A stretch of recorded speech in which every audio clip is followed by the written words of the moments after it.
¿Qué tal? Muy buenos días, bienvenidos a nuestra conexión diaria con la actualidad local en directo. Son las 10 en punto de la mañana de este martes 11 de noviembre, que nos va a llevar a conectar con distintos puntos y varias temáticas a lo largo de estas 2 horas de programa, a lo largo de estas 2 horas de conexión, una conexión que estará marcada, entre otros asuntos, por el proyecto de presupuestos para el 2026, presupuestos de la ciudad, también por el impacto socioeconómico de la Universidad de Granada en Ceuta o la salud mental infantojuvenil. En cuanto a los presupuestos de la ciudad, gestionará el próximo año casi 424 millones de euros. Es un 1,7% más que en el ejercicio actual, que en el 2025. La consejera de Hacienda, Kisi Chandiramani, presentaba este lunes el proyecto de las cuentas del próximo año, que ponen el foco en 3 grandes retos: vivienda, cohesión social y crecimiento económico. El plan de inversiones asciende a más de 237 millones de euros en 4 anualidades hasta 2030, con la construcción y rehabilitación de viviendas como prioridad para transformar la ciudad. El documento será sometido a debate inicial de la Asamblea el próximo miércoles 19 de noviembre, miércoles de la próxima semana. Hoy, esta mañana, en unos instantes, buscaremos la reacción de los grupos parlamentarios. Y atentos si tienen en su entorno niños y adolescentes. El Colegio Oficial de Psicólogos de Ceuta celebrará esta tarde, con motivo del Día Mundial de la Infancia, una conferencia con un referente en psicología infantojuvenil a nivel nacional. Se trata del profesor José Pedro Espada. Es catedrático de tratamiento psicológico en la Universidad Miguel Hernández y director del grupo de investigación Aitana, especializado en análisis, intervención y terapia con niños y adolescentes, además de ser autor de varios libros sobre esta materia. Hoy en Conectados hablaremos sobre la charla que ofrecerá esta tarde a las 7:30 en el Centro Social del Mayor de la Ciudad Autónoma, una oportunidad de que nos avance algunos aspectos clave que ayuden a comprender la situación del bienestar psicológico en la infancia y la adolescencia. Y también conectaremos con la presentación del estudio sobre el impacto socioeconómico de la actividad de la Universidad de Granada en Ceuta. Será a las 12:10 en la Biblioteca Pública del Estado. Además, también les vamos a presentar el cartel del Festival de Jazz en su 31ª edición, 31 ediciones. Se va a celebrar en este 2025 del 13 al 15 de noviembre y hoy conectaremos con una de las artistas que van a participar, concretamente Ebel, que será la encargada de abrir el festival. Y conectaremos con la rueda de prensa posterior al Consejo de Gobierno, a la reunión semanal entre el presidente Vivas y sus consejeros. Todo esto y mucho más de aquí a las 12. Antes, una parada, como siempre, en la Agencia Estatal de Meteorología. Aquí tienen las previsiones para hoy. Son de cielo poco nuboso o despejado. Las temperaturas continúan en torno a los 15 grados de mínima y los 21 de máxima. El viento sopla variable flojo, aumentará a moderado y cambiará a levante esta tarde. Comenzamos con los presupuestos de la ciudad. Ese proyecto para el 2026 es una de las convocatorias del Gobierno más importantes del año. La consejera del área, que también lo es de Transición Económica y Transformación Digital, presentaba este lunes el proyecto de las cuentas generales de la ciudad para el año que viene. Es un documento aún sujeto a cambios, aunque marca ya las líneas maestras en las que se moverá la administración local. Para su confección ha habido conversaciones con el resto de la Asamblea. Con todos, menos con Vox. El Gobierno mantiene su postura, afirma que sus exigencias son líneas rojas que no está dispuesto a franquear. Serán casi 424 millones de euros los que la ciudad va a gestionar el año que viene. Es un 2% más que este año si tenemos en cuenta el sector público periférico, un 3% más si excluimos a las sociedades y empresas públicas. La titular de Hacienda y vicepresidenta segunda afirma que el documento mejora la confianza en Ceuta, el crecimiento de los últimos años y que está al servicio de la convivencia.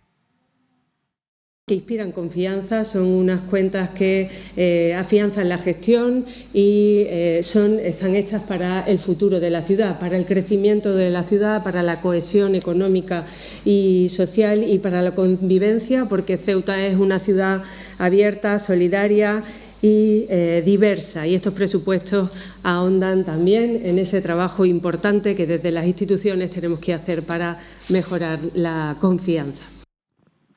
Un proyecto que se sustenta sobre una época de crecimiento continuado desde la pandemia. Chandiramani ha recordado en ese sentido la subida de cotizantes en un 3%, el descenso del paro en un 9% y el crecimiento del PIB, que augura el Gobierno, aún será mejor en 2026. Con el borrador de presupuestos presentado este lunes, el objetivo es, por lo tanto, consolidar el camino hacia el nuevo modelo económico que desde que se dieron los primeros pasos ha empezado a dar frutos en términos de empleo, afiliaciones y renta. Avanzamos hacia un modelo de crecimiento sostenible, social y tecnológico. Los presupuestos de 2026 son realistas, son responsables y tienen un alto compromiso con los CEUTIES. El objetivo es consolidar la recuperación y la estrategia verde, azul e inteligente. Y digo bien consolidar.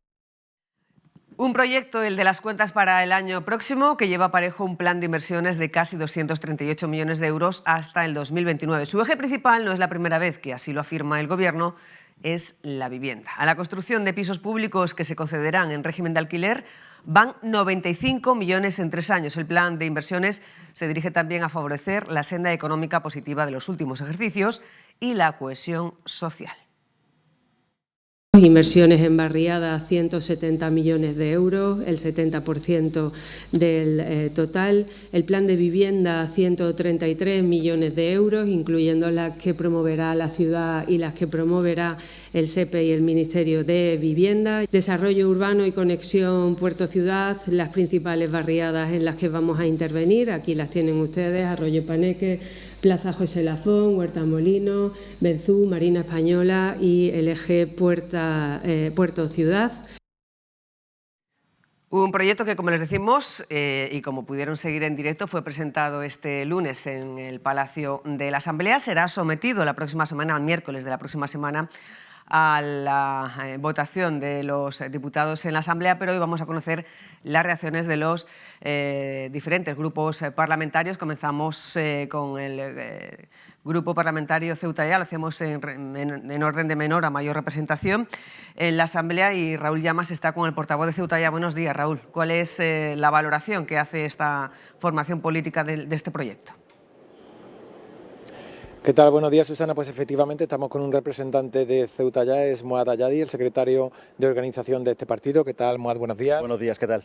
Bueno, hemos estado escuchando, nuestros espectadores han estado escuchando cómo Kisi Chandiramani, la consejera del área, presentaba esos presupuestos de la ciudad para el 26, 423,9 millones.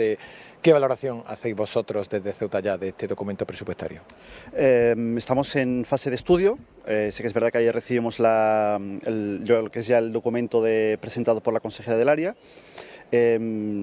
No hemos podido ir más allá con la consejería en cuanto a contactos y estudio y a intercambio de ideas, más allá de una fase muy preliminar, y en cuanto a presupuesto consolidado, como propiamente dicho, estamos muy distantes una parte de la otra, ¿no? Creemos que nuestros planteamientos son radicalmente opuestos, y yo creo que ya en el propio pleno pues tendremos oportunidad de explicarle a la ciudadanía en detalle cómo creemos que los presupuestos de la ciudad deben construirse y deben responder a lo que entendemos que son los problemas reales de la ciudad. El pleno está previsto para el miércoles de la semana que viene, esa aprobación inicial, por tanto creo que no tenéis todavía decidido el sentido de vuestro voto, Moad.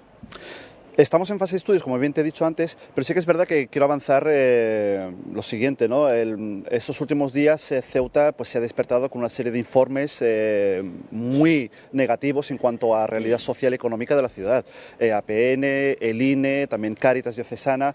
Hablamos de una ciudad dividida, partida en dos, donde hay una minoría muy minoritaria que vive en la opulencia máxima y una realidad social cada vez peor, con una desigualdad cada vez más avanzada y con una pobreza severa, en este caso cada vez más acentuada. Creemos que un documento presupuestario con un volumen de dinero tan importante, hablamos de más de 400 millones de euros, debe de responder sobre todo a los colectivos más castigados, ¿no? Y aquí hago especial mención a nuestros jóvenes, con un problema de emancipación muy acentuado, con un acceso a la vivienda prácticamente prohibitivo, y en cuanto a empleo, pues la realidad es la que es, ¿no? Un paro juvenil que supera los 7 puntos, ¿no? El 70% en este caso.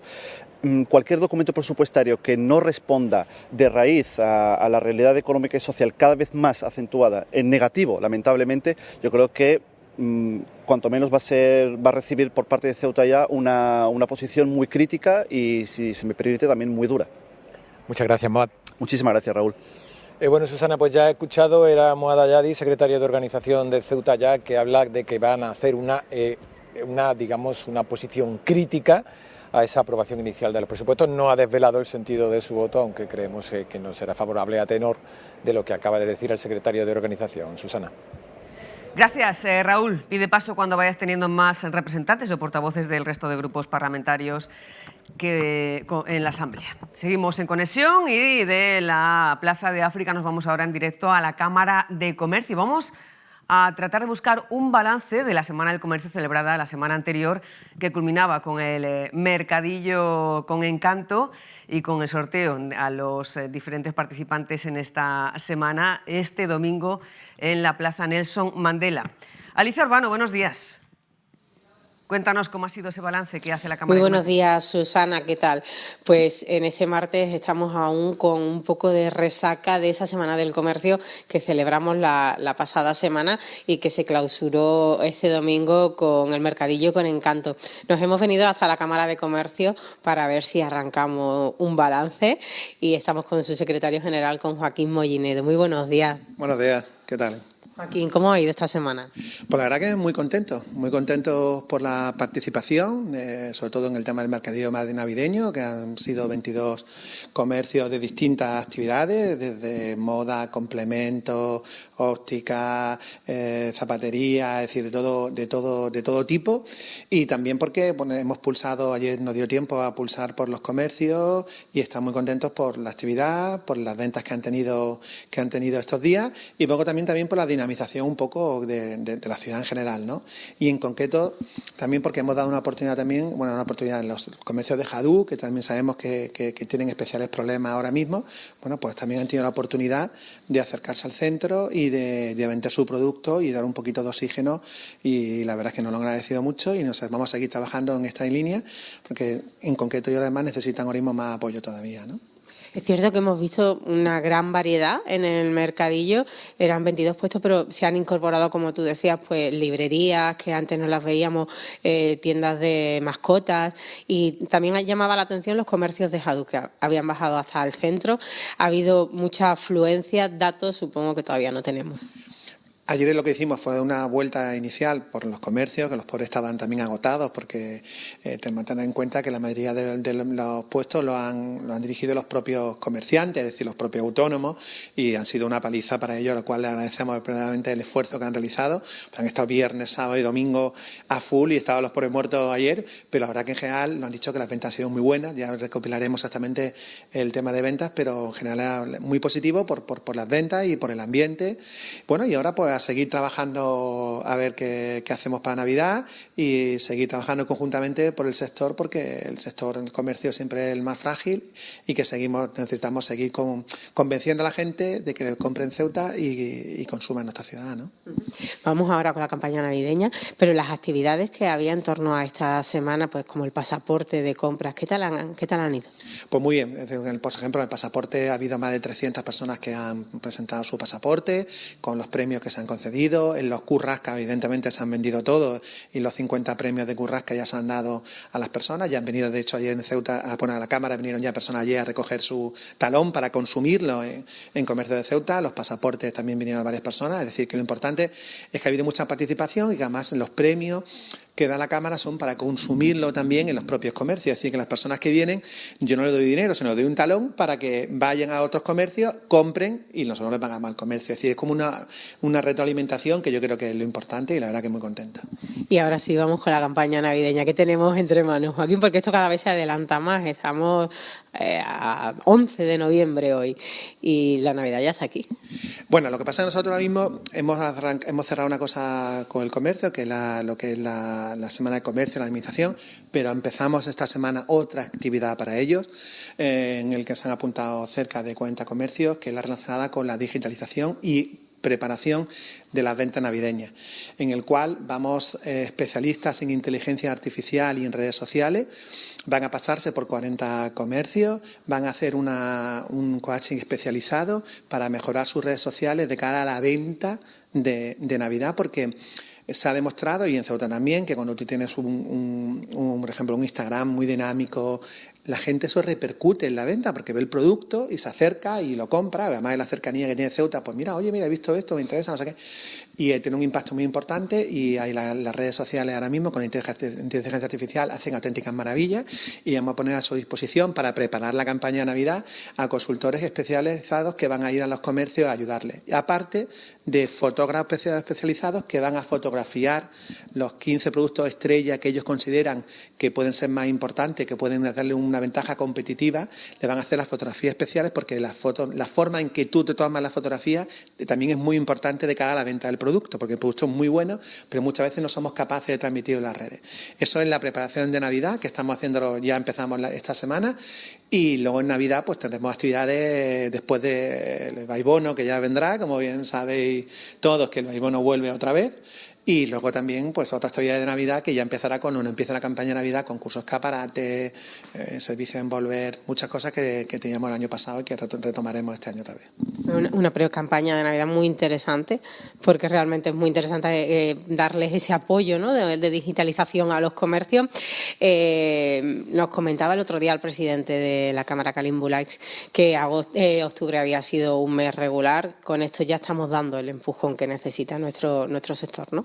Sí, octubre ha sido un mes regular porque también es verdad que la climatología, vuelvo otra vez a lo mismo, es decir, que cuando la climatología tiene un impacto muy importante en las ventas, eso también lo sabemos todos, es decir, cuando todavía no tenemos, mucha gente todavía no cambia los armarios, o está en fase de cambiar los armarios, ¿no? Entonces es cuando empieza la fase de cambiar armarios, cuando la gente empieza a comprar, que le apetece comprar otro producto, comprar tal.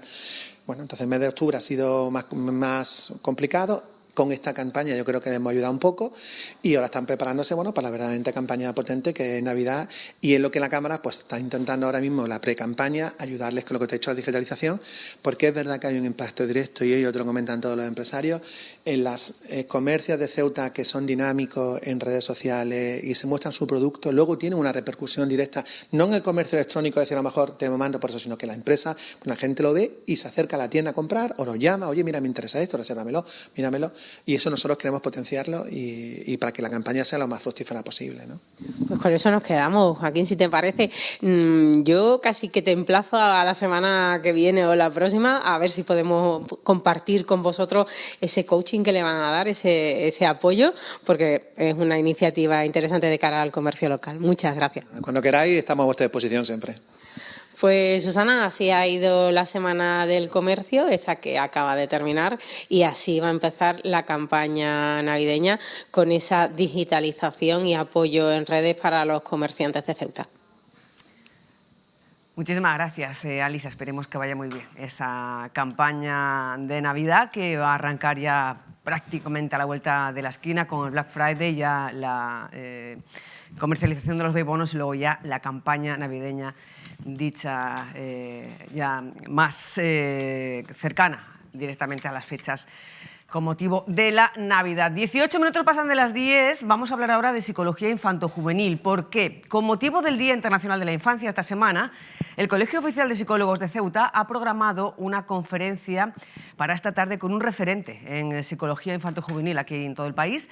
Se trata del profesor José Pedro Espada, que es catedrático de tratamiento psicológico en la Universidad Miguel Hernández y además director del grupo de investigación Aitana, que está especializado en análisis, intervención y terapia adaptada a niños y adolescentes. Es autor de varios libros sobre esta materia.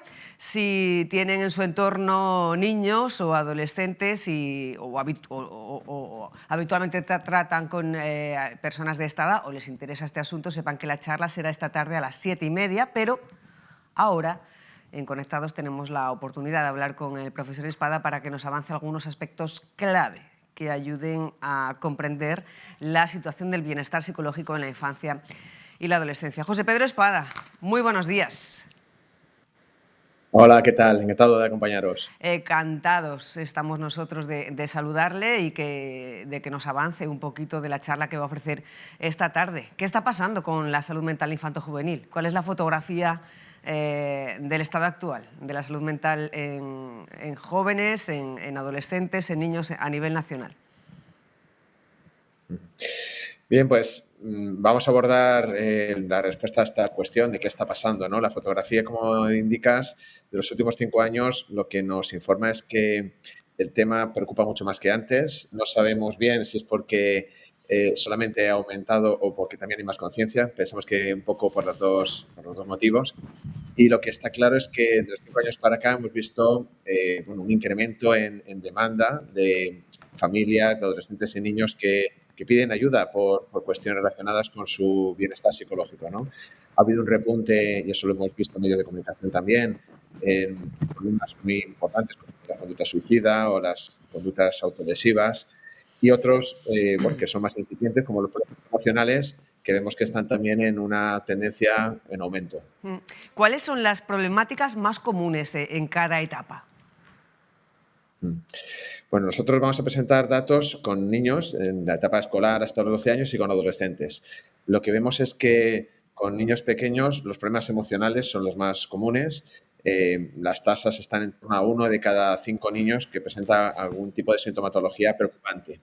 En la etapa adolescente, bueno, también repiten los problemas emocionales como el principal problema, pero también aparecen otros más específicos como los problemas de la conducta alimentaria, especialmente en chicas, donde nos encontramos frecuencias de casos preocupantes que pueden llegar hasta el 20%, ¿no? En torno al 5% de casos con sintomatología más clínica y un 15% más de casos de riesgo que pueden acabar siendo problemáticos, ¿no? De ahí la importancia de detectar e intervenir muy pronto, ¿no? Porque existen muchos casos que si se detectan a tiempo, pues se puede evitar un empeoramiento y un agravamiento de los síntomas. ¿Y cómo se manifiestan esas problemáticas en edades tempranas, en niños hasta 12 años y en adolescentes para tratar de detectarlos a tiempo? Bueno, los padres, los educadores en las escuelas son quienes más de primera mano pueden observar algún tipo de cambio en comportamiento. Es verdad que los padres muchas veces nos consultan un poco desorientados porque ahora se ha unido pues, todos los cambios en la etapa adolescente, especialmente con muchas preguntas y muchas dudas del manejo del adolescente con nuevos escenarios que antes no eran tan comunes, ¿no? Como la digitalización, el convivir con las pantallas en casa y hacer un buen uso. Entonces, bueno, nosotros siempre a los padres les recomendamos que estén atentos, que supervisen, que cualquier cambio dentro de lo que ellos consideren más inusual en su hijo o hija, pues consulten ante la duda, ¿no? Porque generalmente los indicadores suelen ir acompañados con cambios en comportamiento, cambios en el rendimiento académico. Es un momento en los padres pueden apreciar cómo el adolescente ha presentado algún tipo de cambio que no se saben explicar. Entonces, ahí sería el momento de pedir algún tipo de orientación. ¿Cuál está siendo, cuál cree que es el impacto de las redes sociales, de las nuevas tecnologías, sobre todo en adolescentes? Bien, con esto nosotros siempre decimos que no se trata de demonizar, ¿verdad?, las pantallas ni el móvil, pero sí que es verdad que nos han presentado un nuevo contexto, un nuevo escenario que antes no estaba, por ejemplo, en casos de acoso escolar, ¿no?, donde se ve muy claro que la etapa o la posibilidad de riesgo de acoso no termina con el horario de la escuela, sino que puede seguir en casa y de una forma además donde la pantalla da pie a que ese anonimato o a ese medio entre las personas pues también hace más propenso el tipo de interacción negativa, ¿no?, con unos escolares y otros. Entonces, bueno, pensamos además, bueno, y lo acompañan los datos, que un aspecto nuevo, ¿no?, que es el sentimiento de soledad en los adolescentes, que es una etapa tan importante donde la socialización tiene un peso muy clave en su bienestar. Hay mucho sentimiento de soledad, ¿no? Antes, la soledad no deseada era un fenómeno que antes se veía más en etapas más de edad en la vida, y ahora en niños y adolescentes se está empezando a observar que repunta, ¿no?, a pesar de que haya mucha digitalización y muchas redes sociales. Entonces es un tema a revisar y a explorar, ¿no?, las relaciones de amistad y cómo las pantallas están un poco cambiando, a veces para bien, a veces para mal, este tipo de relación. Antes se refería al incremento de problemas emocionales, ansiedad, depresión. ¿Cómo se manifiestan estos problemas emocionales en los niños, en los más pequeños y en los adolescentes? ¿Y cuáles creen que son las causas del crecimiento de estas problemáticas? A ver, en adolescentes es relativamente más sencillo detectar y observar las manifestaciones porque suelen demandar ellos ayuda, ¿no? Y cada vez vemos más que los adolescentes piden acudir a terapia si se encuentran mal o piden algún tipo de ayuda profesional, ¿no? Con niños más pequeños suele ser más complicado detectar que existe un malestar psicológico, ¿no?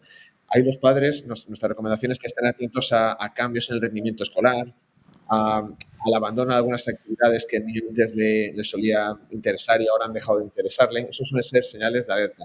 O a veces quejas físicas, ¿no? Muchas veces los niños de menos edad manifiestan su malestar psicológico con dolores, dolor de estómago, problemas o dolor de cabeza, algún tipo de malestar más físico, ¿no?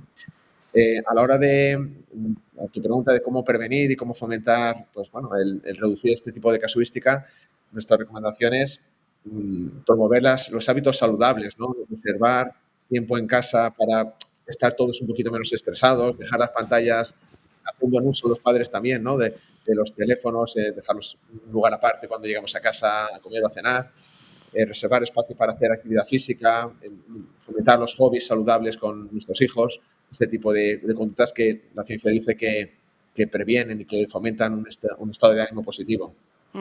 Eh, En el caso de que los padres, familiares, detecten bueno, pues alteraciones del comportamiento, de la regulación o la normalidad emocional de sus hijos, de sus nietos, de sus sobrinos, de sus alumnos en el caso de los profesores, o que haya bueno, pues, una manifestación de dolores de estómago, como acaba de manifestar, ¿qué tiene que hacer ahí el papá o la mamá, el familiar, que detecte ese tipo de cambios o de dolores? ¿Cuál es la recomendación en ese caso?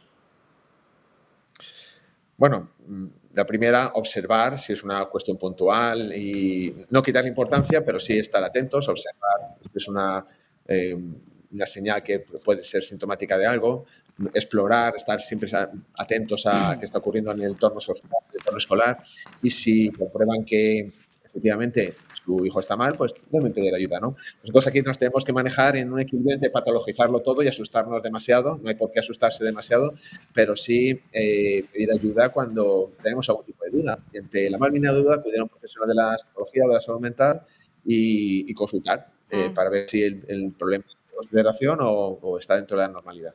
Y en este sentido, ¿cuál es la fotografía que puede hacernos del tratamiento psicológico que hay actualmente a nivel nacional? Y no sé si conoce el caso concreto de Ceuta.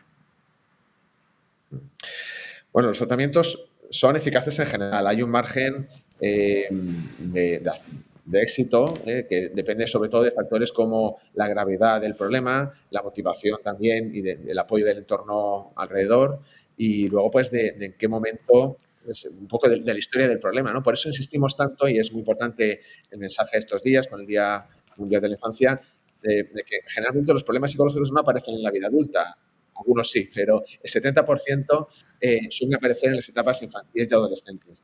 Y es tan importante detectarlo a tiempo, no solamente para evitar un mayor malestar, sino también para aumentar, como dices, la probabilidad de éxito en el cambio, ¿no? Un problema abordado a tiempo tiene muchas más probabilidades de que mejore que cuando ya lleva una historia muy consolidada y muy arraigada en la historia de la persona, ¿no? Pues en ese sentido, los tratamientos psicológicos, depende para qué tipo de problema, tienen una capacidad, una tasa de éxito que puede llegar hasta el 70%, aunque problemas mucho más resistentes, como por ejemplo los problemas de la conducta alimentaria, donde ahí, pues bueno, las resistencias son mayores, pero en general las tasas de éxito, depende del problema, son medianamente altas. Me refería al servicio asistencial, sobre todo en las administraciones públicas, de la salud mental infanto-juvenil. Sí, bien, en ese sentido también estamos moderadamente contentos, los colectivos de salud mental, porque de los últimos 5 años hasta el momento ha habido una mayor toma de conciencia, un mayor interés y se está reforzando. Estamos, yo creo que en ese camino. La tasa de profesionales por habitantes es más alta o más baja en el sentido de número de habitantes por profesional de la que desearíamos. Obviamente, contar sobre todo con un mayor refuerzo en salud mental, no ya en los sistemas sanitarios primaria y especializada, sino sobre todo estamos poniendo mucho el acento en el mundo educativo, ¿no? En el contexto escolar, donde ahí varias comunidades autónomas están ya tomando medidas para que los profesionales de salud mental estén insertos en el sistema educativo, porque es ahí donde el niño se desenvuelve durante muchas horas al día, donde se puede detectar de forma mucho más visibles los problemas o las alteraciones conductuales y psicológicas. Sabemos que cada comunidad autónoma está invirtiendo los recursos que puede y se ha tomado conciencia y ahora ya es una cuestión de recorrido político y económico para que realmente se pueda reforzar en todas partes. En Ceuta hay una demanda que viene ya de meses, incluso años atrás, de la necesidad de implantar una unidad de salud mental infantojuvenil. ¿Por qué es tan importante que los profesionales, psiquiatras, psicólogos que atiendan a niños y adolescentes tengan esta especialidad?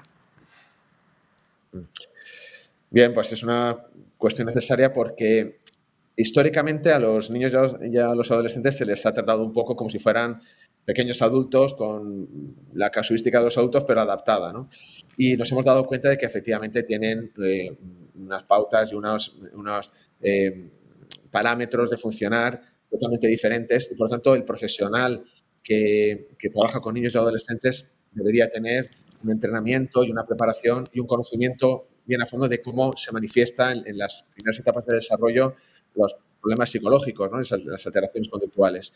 Entonces, en ese sentido, nosotros apostamos desde el Colegio Oficial de la Psicología por reforzar los profesionales tanto en atención primaria, que también se está haciendo, aunque a diferentes ritmos, para detección y abordaje un poco más en el primer frente de las demandas de malestar psicológico, en especializada, y obviamente en infantil se requiere un perfil adaptado porque es una casuística que no se puede simplemente adaptar o trasladar lo que se hace con adultos.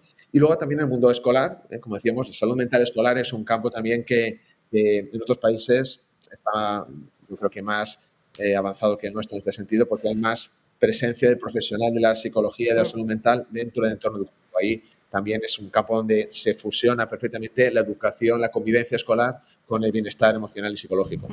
Y ya para finalizar, profesor, me gustaría preguntarle, bueno, participa como comentábamos en la presentación, o es director del Grupo de Investigación Aitana, especializado en análisis, intervención y director y terapia con niños y adolescentes, además autor de varios libros. ¿Podría compartir con nosotros alguna estrategia o programa que haya demostrado efectividad en la práctica clínica educativa? Sí, bueno, pues nosotros precisamente trabajamos desde hace años en programas de mejora de las competencias socioemocionales. Son programas que lo que hacen es potenciar aquellas variables que llamamos diagnósticas que hacen que un adolescente o un niño esté más protegido, como por ejemplo la capacidad de relacionarse socialmente con otras personas de manera positiva, la capacidad también para regular emociones. Les enseñamos cómo pues manejar su alteración. La alteración muchas veces, aquí también se ha hablado en estos últimos tiempos de la patologización de la vida cotidiana. Alterarnos emocionalmente, tener ansiedad es algo normal, porque un niño y un adolescente tiene que tener una formación sobre eso y un aprendizaje de cómo son unos niveles aceptables y positivos para él. Estos son los programas que nosotros realizamos, y ponemos mucho foco en ello. Y luego, por último, un foco que llamamos de activación conductual o de vivir la vida, de vivir el momento presente y también ser capaz de buscar alrededor aquello que a cada uno le hace feliz, ¿no? Aquellas cosas que nos hacen estar bien, ¿no? Poner el foco no solamente en los problemas, que obviamente a todos nos preocupan, pero también en aquellas actividades a cabo del día que a un adolescente o a un niño le hacen disfrutar, le hacen experimentar bienestar, ¿no? Entonces, este tipo de programas con estos componentes que comento dan buenos resultados porque si se aplican pronto, los niños interiorizan este manejo adecuado de su mundo emocional. Y ya para finalizar, ¿qué mensaje le gustaría dar a los padres, a las madres, a los docentes o a todas las personas interesadas en este tema para que acudan esta tarde, 7:30, al Centro del Mayor, a esta conferencia tan interesante? Bueno, nosotros siempre a los padres les trasladamos nuestro ánimo. Es una tarea muy difícil y que se ha complicado más. Vivimos la paradoja de que nuestros hijos actualmente pensamos que tienen una mayor atención emocional que en generaciones anteriores tuvimos nosotros, pero que paradójicamente nos encontramos con nuevas demandas que nos han también venido nuevas. A los padres, educadores, pues estamos siempre intentando adaptarnos, ¿no? Entonces, nuestro mensaje de ánimo para ellos, porque es un reto muy difícil, y también nuestro mensaje de esperanza en el sentido de que estos esfuerzos acabarán teniendo su resultado antes o después. Pensamos que todo esfuerzo acaba teniendo su fruto. Que ánimo a todos ellos. Pues, profesor José Pedro Espada, muchísimas gracias por compartir con nosotros y avanzarnos un poquito el contenido de la conferencia que va a dar esta tarde, 7:30, en el Centro del Mayor, Salón de Actos del Centro del Mayor, con la organización del Colegio Oficial de Psicólogos de Ceuta. Muchísimas gracias, un placer. Muchas gracias, un abrazo. Un abrazo. Y nosotros continuamos de ronda con Raúl Llamas, que está buscando reacciones al proyecto de presupuestos de la ciudad para 2026 presentado este lunes por la consejera del área, Kisi Chandiramani. Raúl Llamas está con algún representante del MDIC. Muy buenos días de nuevo, Raúl. ¿Qué tal, Susana? Pues nos encontramos con Fátima Ahmed, portavoz del MDIC, para valorar esa presentación de los presupuestos que hizo ayer la consejera del ramo, Kisi Chandiramani, esos presupuestos para el año 26 cuantificados en 423,9 millones de euros. ¿Qué tal, Fátima Ahmed? Buenos días. Hola, muy buenos días, Raúl, muy buenos días a los compañeros del programa y a quienes estén viendo conectados. Bueno, ¿qué valoración hacemos de esos presupuestos que fueron presentados este lunes? Bueno, pues como comprenderás, el documento propiamente de presupuestos nos ha sido facilitado hace menos de 24 horas, fue en el día de ayer, por lo tanto, valorar un documento tan extenso, con tantísima información, lleva bastante tiempo. A nosotros en la actualidad estamos estudiando, estamos trabajando pormenorizadamente en ese documento desde que está en nuestras manos, pero lo que sí que podemos valorar es la presentación que hizo la responsable del área de Hacienda respecto al mismo. En cuanto a esa presentación, pues podemos comentar que en esa amalgama de adjetivos que utilizó ayer la señora Chandiramani, nosotros creemos que de entrada le faltó una C, que es la C de coherencia en el grado de cumplimiento. Echamos en falta que hablase de ello en la presentación, como digo, de los presupuestos, y creo que hay muchos adjetivos más que se podrían utilizar para calificar el documento. Obviamente los utilizaremos cuando esté todo el documento analizado. Ciertamente nos hemos sentado con la responsable del área para hablar de este documento, pero creo que una cosa es sentarse, que por cierto viene muy bien y habría que hacerlo sobre todo por parte de los responsables del Ejecutivo, también con personas de la ciudadanía, con distintos agentes sociales, para conocer su visión de este documento y su impacto, pero creemos que, como digo, una cosa es sentarse y otra muy distinta es negociar un presupuesto, que son, creo yo, que palabras mayores. En cuanto a los ejes sobre los que se argumentó, nosotros vamos a centrarnos en un papel fundamental, en un pilar esencial para el presente y el futuro de Ceuta, que por supuesto llega muy tarde porque el MDIC lleva 2 legislaturas insistiendo, que no es otro que el de la vivienda, el de la necesidad de que Ceuta cuente con construcción de vivienda, también y especialmente con fondos propios. Es un pilar que desde luego no se puede sostener con papel mojado, que necesita una buena base y un buen trabajo para que sea realidad cuanto antes. Por tanto, podemos desvelar ya el sentido del voto del MDIC en el pleno que está previsto previsiblemente para el próximo miércoles 19. Yo creo que eso es muy complicado en este momento cuando, como digo, apenas hace 24 horas desde que tenemos el documento. Hay que analizarlo muy pormenorizadamente. Nosotros, como sabéis, siempre trabajamos al detalle el documento presupuestario y todo lo que hacemos lo hacemos con responsabilidad y pensando desde luego en lo mejor para la ciudadanía. Pues Fátima Ahmed, muchas gracias. Muchas gracias a vosotros. Bueno, Susana, pues ya he escuchado a Fátima Ahmed, portavoz del MDIC, que no ha desvelado el sentido de su voto en la aprobación inicial de los presupuestos. Susana. Gracias, Raúl. Sigue pidiéndonos paso cuando tengas más reacciones, más testimonios, más protagonistas para analizar inicialmente este proyecto de las cuentas de la ciudad para el próximo curso que presentaba este lunes la consejera de Hacienda, Kisi Chandiramani. 10:38, abrimos la página dedicada a la tertulia saludando a Antonio Gil. Buenos días, Antonio. Buenos días. ¿Qué tal? ¿Cómo estamos? Bien. ¿Y cómo está Agustín Fernández? Buenos días, Agustín. Muy bien, buenos días. Joaquín, Joaquín. nada más que hay que verme, ¿no? Estoy estupendo. Estupendamente, y yo lo celebro. ¿Habéis visto un poco la comparecencia de la consejera del área sobre los presupuestos, el proyecto de presupuestos de la ciudad para el próximo curso, de casi 424 millones de euros? Es un 1,7, un 1,68 exactamente por ciento más que en 2025. La consejera Chandiramani ha presentado el proyecto de las cuentas que ponen el foco en 3 grandes retos: vivienda, cohesión social y crecimiento económico. El plan de inversiones asciende a más de 237 millones de euros, casi 238 millones de euros hasta el 2030 en 4 anualidades, con la construcción y rehabilitación de viviendas como prioridad para transformar la ciudad. El documento será sometido a debate inicial de la Asamblea el próximo miércoles 19, no mañana, miércoles 19, miércoles de la próxima semana, y estamos buscando reacciones de los grupos parlamentarios. De momento hemos hablado con Ceuta ya, que estudiará el documento de forma más calmada antes de, bueno, pues decidir o publicar o manifestar públicamente su voto. Tampoco lo acaba de hacer manifiesto el grupo MDIC. ¿Qué os parece el presupuesto? ¿Qué os parece un poco los objetivos marcados para el próximo curso por la consejera de Hacienda y un poco las reacciones que hemos escuchado hasta ahora? Bueno, por lo que se sabe, no me parece mal. Hay ahí una iniciativa importante que no ha existido apenas hasta ahora, que es la rehabilitación y la creación de vivienda, que tan necesaria es. Y por lo tanto ya eso lo hace positivo, ¿no? Luego está la gestión de estos presupuestos y la gestión del gasto, ¿no? Y ahí es donde yo creo que está la clave, ¿no? Que esa gestión sea muy eficaz y se logre lo mejor, digo, en inversión en materia de empleo y demás, ¿no?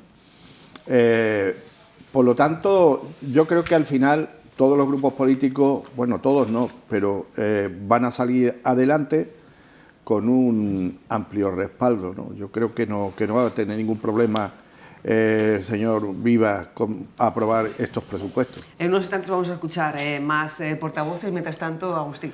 Pues estoy de acuerdo con Antonio. Además, yo creo que aquí una de las virtudes que ha tenido el gobierno, Kishi, Juan Vivas y demás, es haber consensuado con los partidos, con los diferentes partidos políticos, excepto Vox, con todos los demás. Ha aceptado propuestas, pues tanto del PSOE como imagino que de los demás, que es lo verdaderamente importante.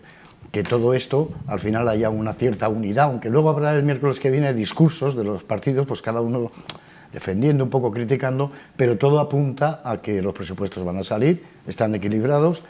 Para mí, aparte, por supuesto, de la gestión, pero que eso es otra cosa, sí veo importante en esos presupuestos, por un lado, la inversión y, por otro lado, la contención de la deuda. Contención de la deuda que en los últimos 4 o 5 años ha ido descendiendo.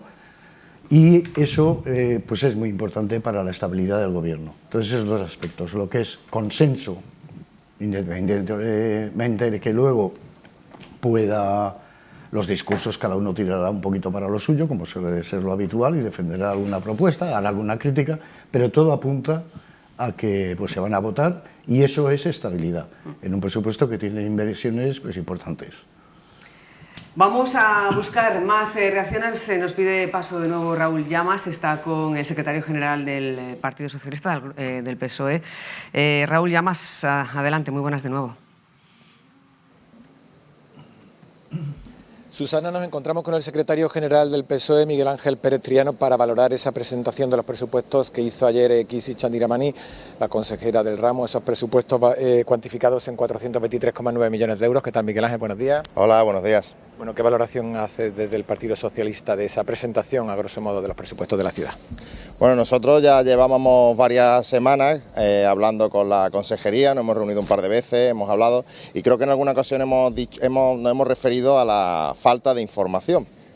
Nosotros lo que hemos estado trabajando durante este tiempo ha sido sobre un borrador, y bueno, ahora se ha presentado a la prensa la información y estamos analizándola.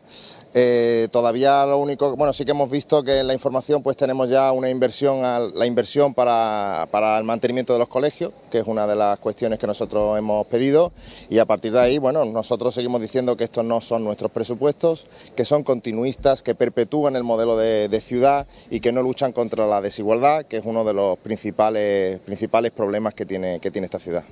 Dices que estos no son vuestros presupuestos, que perpetúan la desigualdad. Entonces, ¿cuál será el sentido del voto del PSOE el próximo miércoles en la aprobación inicial de presupuestos? Queda mucho todavía, queda todavía una semana, no es una cuestión todavía que tengamos cerrada. Hombre, adelanto que a favor no vamos a votar, pero todavía no tenemos cerrada este posicionamiento. Miguel Ángel, muchas gracias. Gracias a vosotros. Bueno, pues era Miguel Ángel Pérez Triano, secretario general del Partido Socialista, que no desvela el sentido de su voto, aunque sí dice que no votarán a favor. Susana.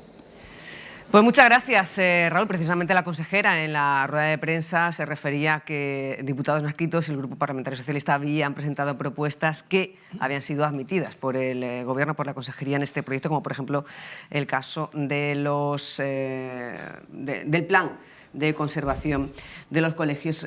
Joaquín, que nos quedamos contigo. Bueno, yo diría que no podemos más que estar contentos con una ciudad que presupuesta 430 millones anuales, porque ciudades de nuestro tamaño como Cáceres no llega a los 100 y le sacamos 100 millones de presupuesto a ciudades que nos triplican en población como Granada. Es cierto que ellos tienen luego unos ingresos por la Diputación y por las mancomunidades, pero por lo tanto lo que yo quiero decir es que el tamaño del presupuesto da para mucho. Ahora, la forma y en qué se invierte es lo que podemos discrepar. Yo creo que en Ceuta hace falta cada vez más cohesión social. Es uno de los apartados que la consejera ha dicho. Ahora, el modo en que se consigue y el dinero que se invierte para esa cohesión social es donde yo, dentro de mis cortas limitaciones, que no conozco en profundidad el plan, estoy un poco en desacuerdo con el presupuesto. ¿Por qué? Porque todo lo demás, inversión en formación, estoy totalmente de acuerdo. Y Ceuta, desde luego, siempre invierte en formación. Llevamos toda la vida invirtiendo en la Universidad de Granada, en la UNED, cuando hacía falta también en el Conservatorio de Música, en el Instituto de Idiomas, antes de ser, digamos, un instituto sufragado por el Estado. Lo hemos sacado eso del presupuesto de la ciudad. Por lo tanto, todo lo que es gasto por encima de lo que pueden otras ciudades de nuestro tamaño, incluso mayores, me parece muy bien. Pero creo que el capítulo que más debería inflarse es el de la cohesión social. Y ahí pues no creo que entre el tema de viviendas, etcétera, etcétera, que me parece lo más novedoso este año. Ahora veremos si tus compañeros están de acuerdo con esta afirmación. Vamos a buscar ya la última reacción a este proyecto anunciado o presentado por la consejera Kisi Chandiramani, en este caso la del portavoz del Grupo Parlamentario Vox, Raúl Llamas. Muy buenas de nuevo. ¿Qué tal, Susana? Pues ahora nos encontramos con Juan Sergio Redondo, el portavoz de Vox, para seguir valorando esos presupuestos presentados ayer por la consejera del ramo, por Kisi Chandiramani, esos presupuestos, una cifra que se anunció en 423,9 millones de euros. Juan Sergio Redondo, buenos días, ¿qué tal? Hola, buenos días. Bueno, pues la valoración que podemos hacer directamente de estos presupuestos no se sale de lo habitual. Unos presupuestos que se pactan con tránsfugas pues no pueden servir al conjunto de los ciudadanos y solo pueden servir a los intereses personales de quienes los aprueban. Y esa es la realidad de los presupuestos que tenemos hoy sobre la mesa. Esa es la realidad, que además no va a generar ningún tipo de crecimiento, ni de confianza, ni de convivencia, que es como lo ha titulado la señora consejera, en una ciudad totalmente colapsada económicamente, con unos índices de paro que son brutales, que vienen arrastrándose de los últimos años, con una exclusión social. Tuvimos unas noticias que pudimos ver publicadas hace un par de días en los que arrojan unos resultados tremendos y que también se arrastran de esa inacción y de esa falta de ideas que tiene el gobierno de Juan Viva en estos últimos años, que han llevado a la ciudad a esta situación. Por lo tanto, no sé a qué se refieren cuando hablan de crecimiento, no sé a qué se refieren cuando hablan de confianza y, bueno, puedo intuir a qué se refieren cuando hablan de convivencia, la convivencia que tienen con los tránsfugas, que son los que le van a aprobar los presupuestos que benefician al interés particular de Juan Vivas y en absoluto de los ceutíes.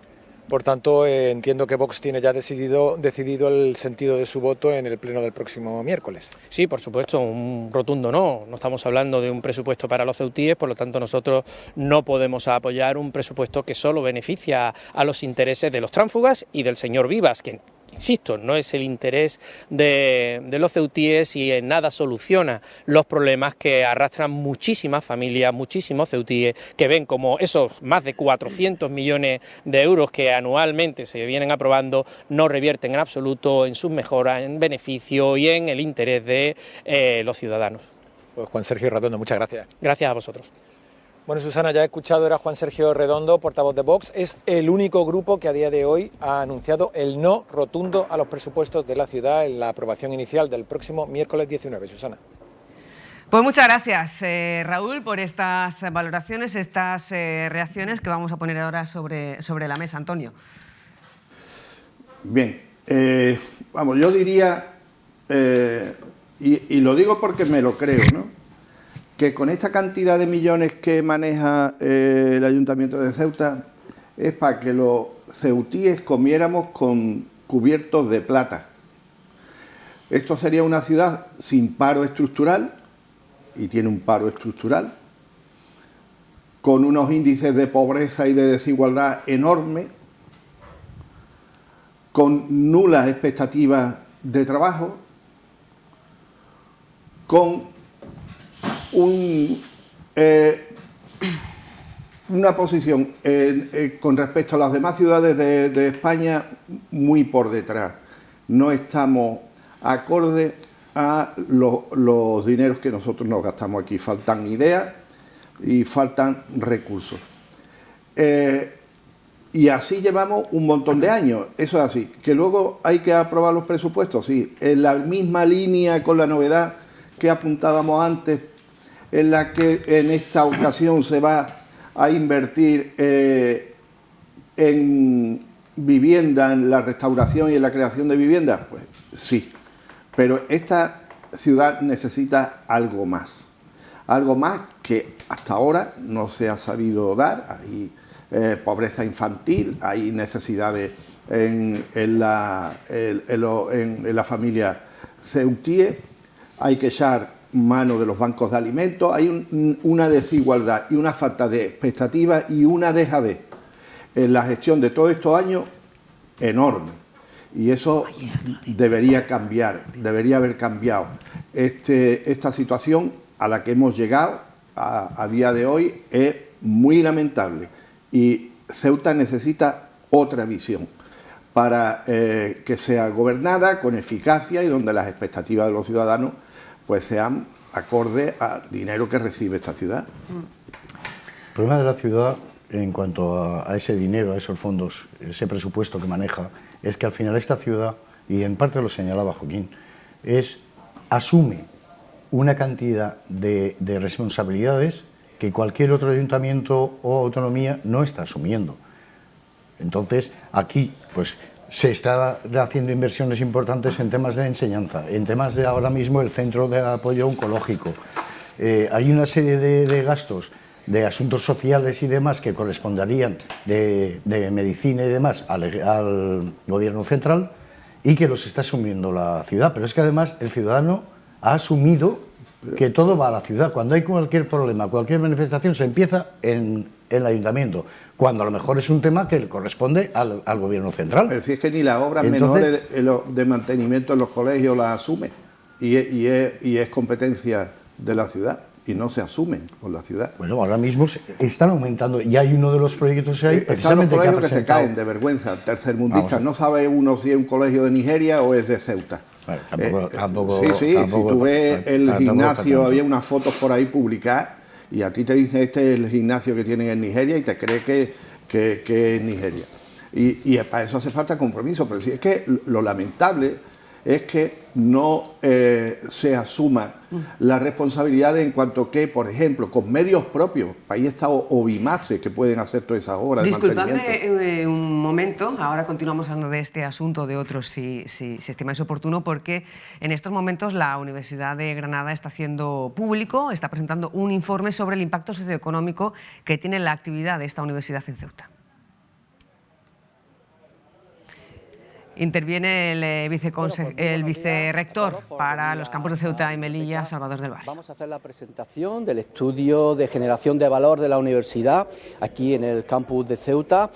Un estudio que por primera vez analiza y cuantifica cuál es el impacto económico que genera la actividad universitaria en la ciudad. Quiero agradecer en este caso a las consejeras Kisi y Pilar que nos acompañan. También al consejero del Consejo Social de la Universidad de Granada, que es quien ha financiado este estudio, y vamos a hacer brevemente esa presentación esta mañana ante la sociedad ceutí y ante la comunidad universitaria, y para ello le voy a ceder la palabra al profesor Teodoro Luque.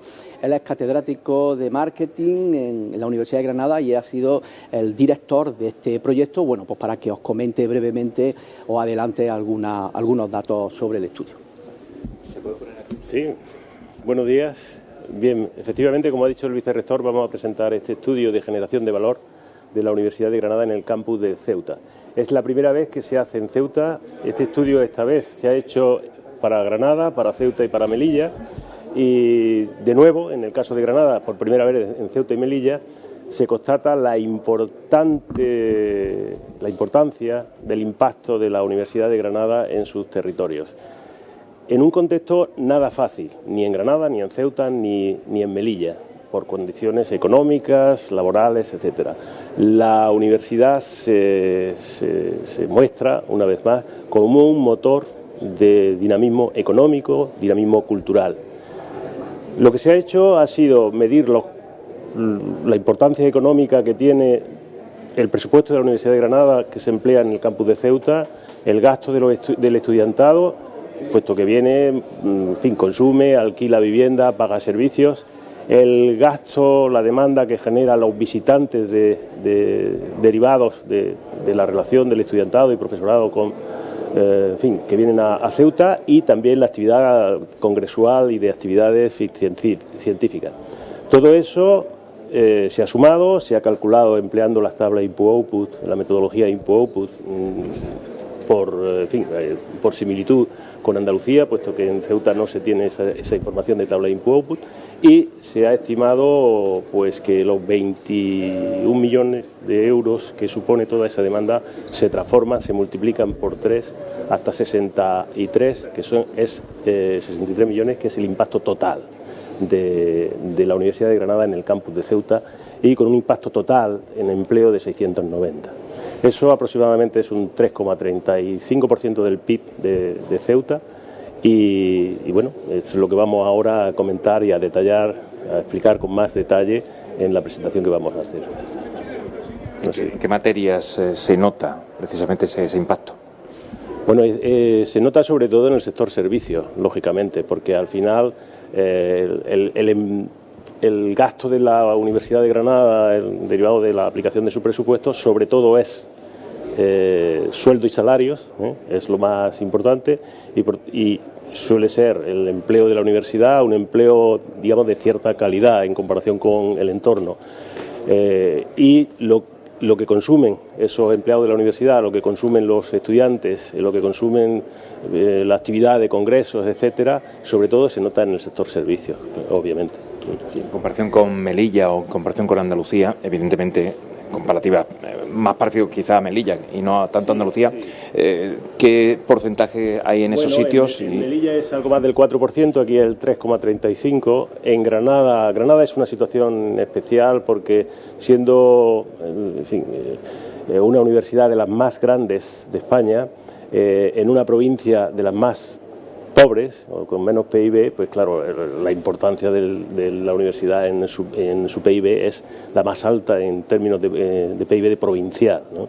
Porque hay otras universidades más grandes, no sé, por ejemplo la Complutense en Madrid, pero claro, la diferencia que hay entre la Universidad Complutense de Madrid y la de Granada nada tiene que ver con la diferencia que hay entre el PIB de Madrid y el PIB de Granada, ¿eh? Entonces, obviamente, en Granada el peso es mayor, ¿eh? Pero en Ceuta ese 3,35 no en muchas provincias el impacto de la universidad alcanza esa cifra. Sí, teniendo en cuenta que la tendencia es a intentar incrementar la población estudiantil, ¿se cree que es realmente una apuesta que la Universidad de Granada siga incidiendo en la economía local? Es decir, que se puede vislumbrar que a medio plazo pueda alcanzarse, por ejemplo, el 5% del PIB. En términos de PIB, subir un punto es muchísimo, no es nada fácil. Pero obviamente, si se consigue tener más alumnado, titulaciones y más alumnado, lógicamente eso redunda en mayor actividad por el empleo que se pueda generar, también por la actividad que pueda derivarse de la demanda que generan esos estudiantes, por la actividad congresual que derivado de ese aumento también, y entonces eso hará que la demanda general suba. Subir hasta el 5% no es una tarea fácil, pero incrementarlo es posible. Si se consigue ese aumento de alumnado y por tanto de profesorado y por tanto de titulaciones de profesorado, eso va a redundar en una mayor actividad, obviamente. ¿De qué forma colabora la ciudad autónoma? La ciudad autónoma pues colabora contribuyendo a la financiación parcial de las actividades de la universidad. Entonces yo creo, como me gusta decir en Granada, Granada tiene un peso en la investigación sobre el total de España de en torno al 4 y pico %. Sin embargo, en territorio o en población apenas supone un 1,92%. O sea que el peso de la investigación, de la actividad científica de Granada, de la Universidad de Granada, sobre el total de España, duplica el peso que tiene su población, o lo que representa su población, su territorio, y casi triplica lo que representa en términos de Producto Interior Bruto. Entonces, la tarea aquí, en Granada, y aquí sería trasladable, sería entre toda la tribu, es decir, entre todos los agentes sociales, sea universidad, sea empresa, sean colectivos, sea administración pública, deben contribuir a que esa importancia que se tiene en actividad científica suba o por lo menos suba el PIB, contribuya a subir lo que representa el PIB sobre el total nacional. Entonces, ese es el reto, que lleguemos a representar en PIB más o menos igual que lo que ya representamos en investigación, en actividad científica respecto al total de España. Bien, pues Susana, esas eran las declaraciones de Otto Luque hablando de ese informe de la Universidad de Granada que se va a presentar ahora aquí en la Biblioteca Pública Adolfo Suárez. Ya has escuchado, la actividad de la Universidad de Granada en Ceuta equivale al 3,35% del PIB de la ciudad autónoma. Susana. Más de 63 millones de euros. Muchísimas gracias, Raúl, por esta conexión. En directo desde la Biblioteca Pública Adolfo Suárez. Seguimos con la línea abierta para que nos pidas paso en caso de que haya más cuestiones interesantes que mostrar aquí en directo. Son las 11 de la mañana, ya pasan 2 minutos de las 11 de la mañana exactamente, y antes de conectar con este estudio, con la presentación de este estudio, estábamos en una valoración de los presupuestos generales de la ciudad, del proyecto de presupuestos generales de la ciudad para el próximo curso, que irá el miércoles de la semana que viene a la aprobación inicial al Pleno de la Asamblea, y quería responder, Agustín, a las palabras de... Estamos comentando con el compañero, mi apreciado compañero, que por ejemplo el plan director para apoyo a colegios, en este presupuesto se lleva 11,5 millones de euros. Luego, el paro estructural, el problema que tiene la ciudad estructural con el asunto del paro, sobre todo en la gente joven. ¿Qué es lo que ocurre? Que al final tenemos fracaso escolar en los colegios. Ese fracaso escolar va a incidir en la falta de formación posterior para conseguir un empleo. Entonces yo creo que esa es una fase muy importante de ahí. Educación está con 20 millones de euros. Ahí es donde tenemos plan de empleo este año, que está potenciado también, y yo me alegro mucho de leer que va a ir enfocado a la formación, porque yo creo que el plan de empleo que no puedes tener es a 200 personas en un sitio. Unos tendrán una responsabilidad, otros, como los he visto yo, no tienen ninguna. Pero te refieres al plan de empleo de la ciudad. Plan de empleo de la ciudad o de delegación del gobierno, me refiero. Lo que es el concepto plan de empleo, yo he visto en sitios donde entraba y había 3 señores sentados allí prácticamente sin hacer nada. Otros estarán haciendo cosas o cubriendo necesidades, no digo que no. Pero yo creo que lo más importante es que a esas personas hay que darles una formación al mismo tiempo que estén desempeñando el trabajo o la responsabilidad que se les ha asignado. Porque es la formación la que nos tiene que sacar de ese problema estructural de la juventud. Y empieza en los colegios, continúa después el asunto de la formación profesional, que es muy importante y aquí creo que funciona bastante bien a falta de ese nuevo proyecto que recogía el plan estratégico de Ceuta, y ese es el camino. Al menos yo así lo veo. Otra fórmula para acabar con ese problema estructural, sobre todo en los jóvenes, es que es difícil. Inversión pública. Claro, claro. Inversión privada, que facilite eso. Y luego, en cuanto a los planes de empleo, los planes de empleo, yo prefiero a un trabajador de los planes de empleo cruzado de brazos que no haciéndole la competencia a empresarios de Ceuta.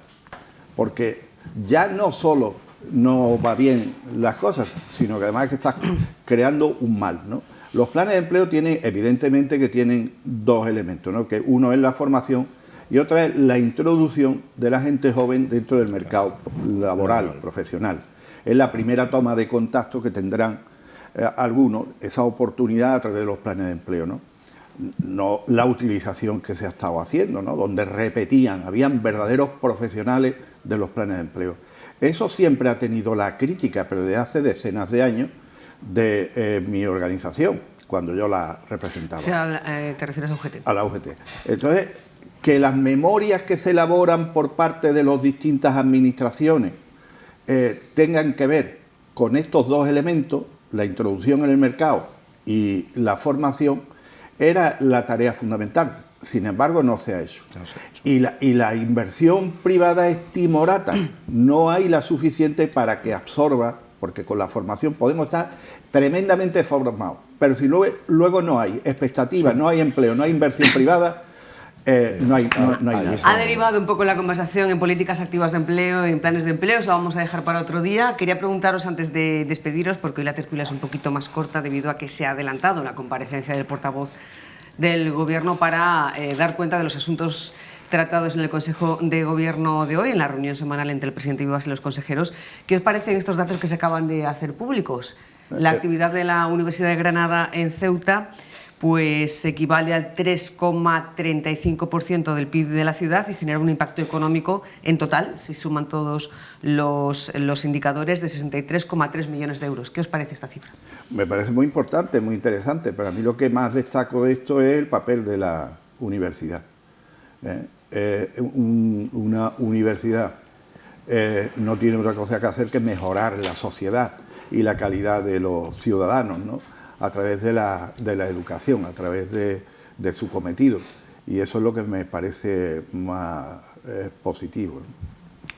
Sí, más que el dato económico. Volvemos a estar de acuerdo, porque es que al final el impacto económico puede ser más o menos importante, pero lo que sí que es realmente importante es el impacto social. Y es que personas que no podrían, como ocurría antes, desplazarse a Granada, a Sevilla, a Málaga, a otras ciudades, a hacer un estudio universitario, pueden realizarlo aquí. Hay una cobertura importante, anoche estaba mirando, y bueno, pues tienes grados, 5 grados, hay másteres, hay doctorados, hay materias de dirección de empresas, de estudios de todo tipo que pueden permitir a gente de Ceuta hacer estudios universitarios, y antes es que no hubieran podido hacerlo. Entonces, ese impacto para mí es tan importante o más que lo económico. ¿Podría ser mayor? Podría ser mayor, harían falta pues las inversiones necesarias para que fuera mayor, pero bueno, eso tendrán que llegar a acuerdos la ciudad con la Universidad de Granada y demás. Se complementa también con la UNED, con la Escuela de Enfermería, que también depende de... Sí, la Facultad de Enfermería depende de la UNED. Hubo un tiempo en que se pensó que una de las posibilidades que tenía la Universidad de Granada es recibir alumnos del país vecino, como medida que implementara, que aumentara las capacidades económicas, ¿no? Por eso supone que la estancia, la pernoctación y demás, pues actuaría también, y las posibilidades de ampliar también el abanico de ofertas de la propia universidad. Joaquín, bueno, te tenemos un poco abandonado ahí. No, yo lo que pasa es que como he sido alumno y también profesor de la Universidad de Granada y delegado de los alumnos en su momento, conozco bien las circunstancias y yo a la Universidad de Granada, pues para mí es como si fuera mi casa, lo mismo que también lo ha sido la UNED, porque en las dos he sido profesor y alumno. Pero yo creo que la Universidad de Granada en este tema no está para sacar mucho pecho, porque la Universidad de Granada tiene un presupuesto muy cercano a los 600 millones de euros anuales. 200 millones, 180 millones más que el presupuesto de la ciudad. Y solamente invierte en Ceuta y en Melilla 25 de ellos, que por cierto no para de pedírselos al Estado. Por lo tanto, yo creo que el estudio está muy bien, porque todo lo que sea investigar y encontrar las causas de los crecimientos, de los decrecimientos de cualquier cosa, es muy interesante, es muy buena, es bienvenida, yo la aplaudo. Me parece que la cifra que obtienen es una cifra que puede ser muy razonable, que su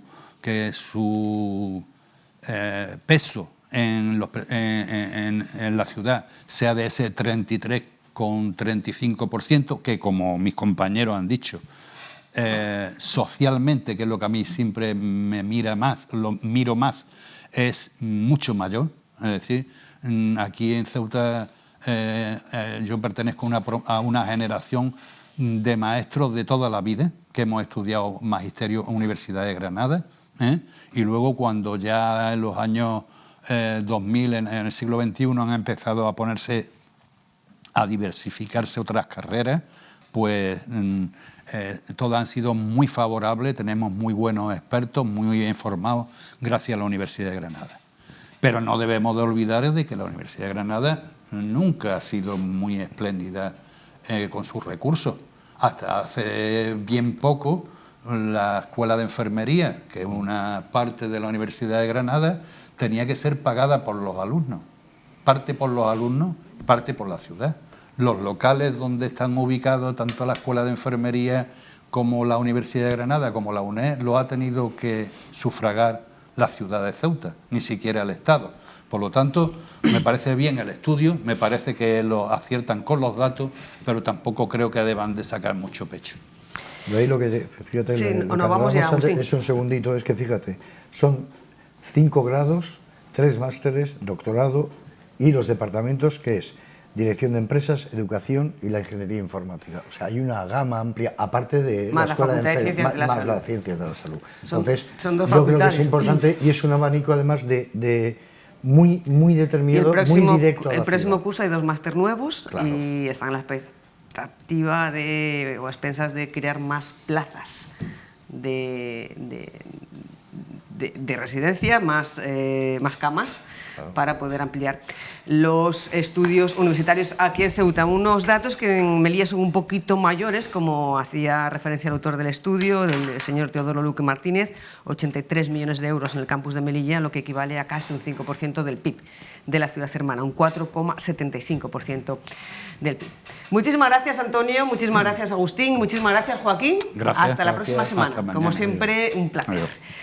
No sé si os gusta, Rosa Huerta. Nos vamos ahora hasta el Instituto de Educación Secundaria Luis de Camões. Rosa Huertas estará esta tarde con sus lectores en la Biblioteca Pública del Estado, pero esta mañana tiene una actividad con alumnos de este centro educativo y con ellos está nuestra compañera Alicia Urbano. Muy buenos días de nuevo, Alicia. Muy buenos días, Susana. Pues eso será esta tarde en la Biblioteca Pública Adolfo Suárez y de la mano del Instituto de Estudios Ceutíes, pero ahora, como bien has dicho, estamos en el Instituto Luis de Camões, donde Rosa va a tener un encuentro con sus lectores más jóvenes y además un encuentro íntimo de los que se disfrutan. Vamos a ir primero con Tula Fernández, ella es docente del Instituto, para que nos explique en qué va a consistir en sí este encuentro y enseguida hablamos con Rosa. Bueno, pues como esta tarde lo que pretendemos es unir 2 grandes pasiones de Rosa, que es la literatura y la educación, y sabiendo que ella todavía añora este ruido y estos pasillos y este ambiente juvenil, pues nos pareció muy pertinente y la verdad es que ha sido para nosotros un regalo que ella pase aquí unos minutitos con el club de lectura del Instituto Luis de Camões. Lo que hemos realizado, que quizás sea lo más novedoso, es que, bueno, pues como en la vida misma hay una oferta cultural amplia y uno se apunta o no no se apunta. Entonces, los chicos que están aquí son muy lectores y están aquí porque han conseguido una entrada para este evento y para este encuentro, que lo que pretendemos es que sea pues un punto pues eso, de diálogo, de reflexión y de compartir ideas y emociones, sobre todo, que le haya transmitido el libro que ellos han leído, que han sido varios. Hay que valorar sobre todo pues eso que dicen, ¿no? Que los estudiantes que están aquí son porque realmente les gusta y porque quieren, que no es el típico encuentro obligado de clase entera, o sea que es un encuentro para disfrutar y conversar. Pues sí, la verdad es que fue un sistema que hicimos un pilotaje al final del curso pasado y funcionó bastante bien, y es el que estamos repitiendo. Es decir, nosotros ofrecemos una oferta de diferentes autores que vienen aquí, que tienen pues esa generosidad de estar con nosotros, y el alumno está interesado, lee el libro y coge su entrada y está aquí.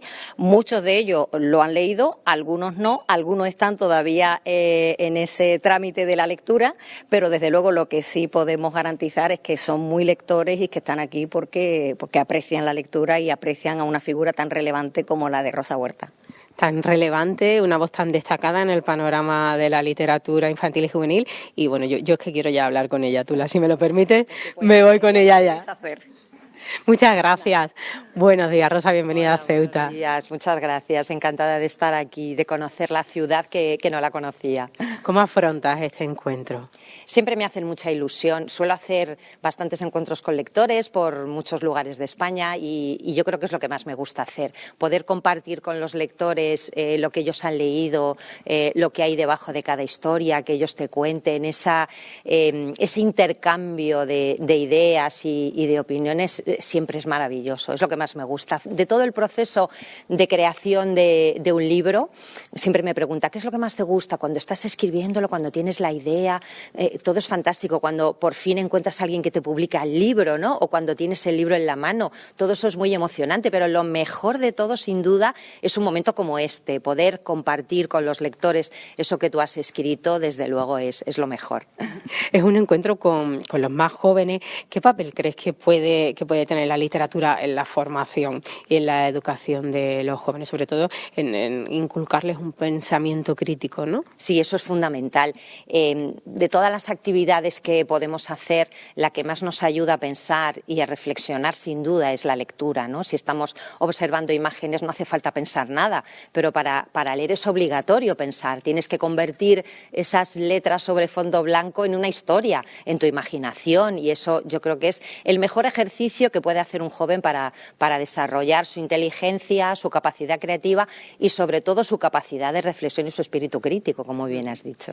Son muchas tus obras, La guardiana de secretos, Todo máscara, que en ellos siempre, ¿no?, hay un personaje femenino muy potente.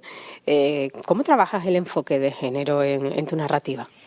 Es un asunto que llevo unos cuantos años trabajando, no desde el principio de mis publicaciones, pero quizá en los últimos 8 años sí que ha sido un aspecto bastante destacable, ¿no?, en lo que he producido.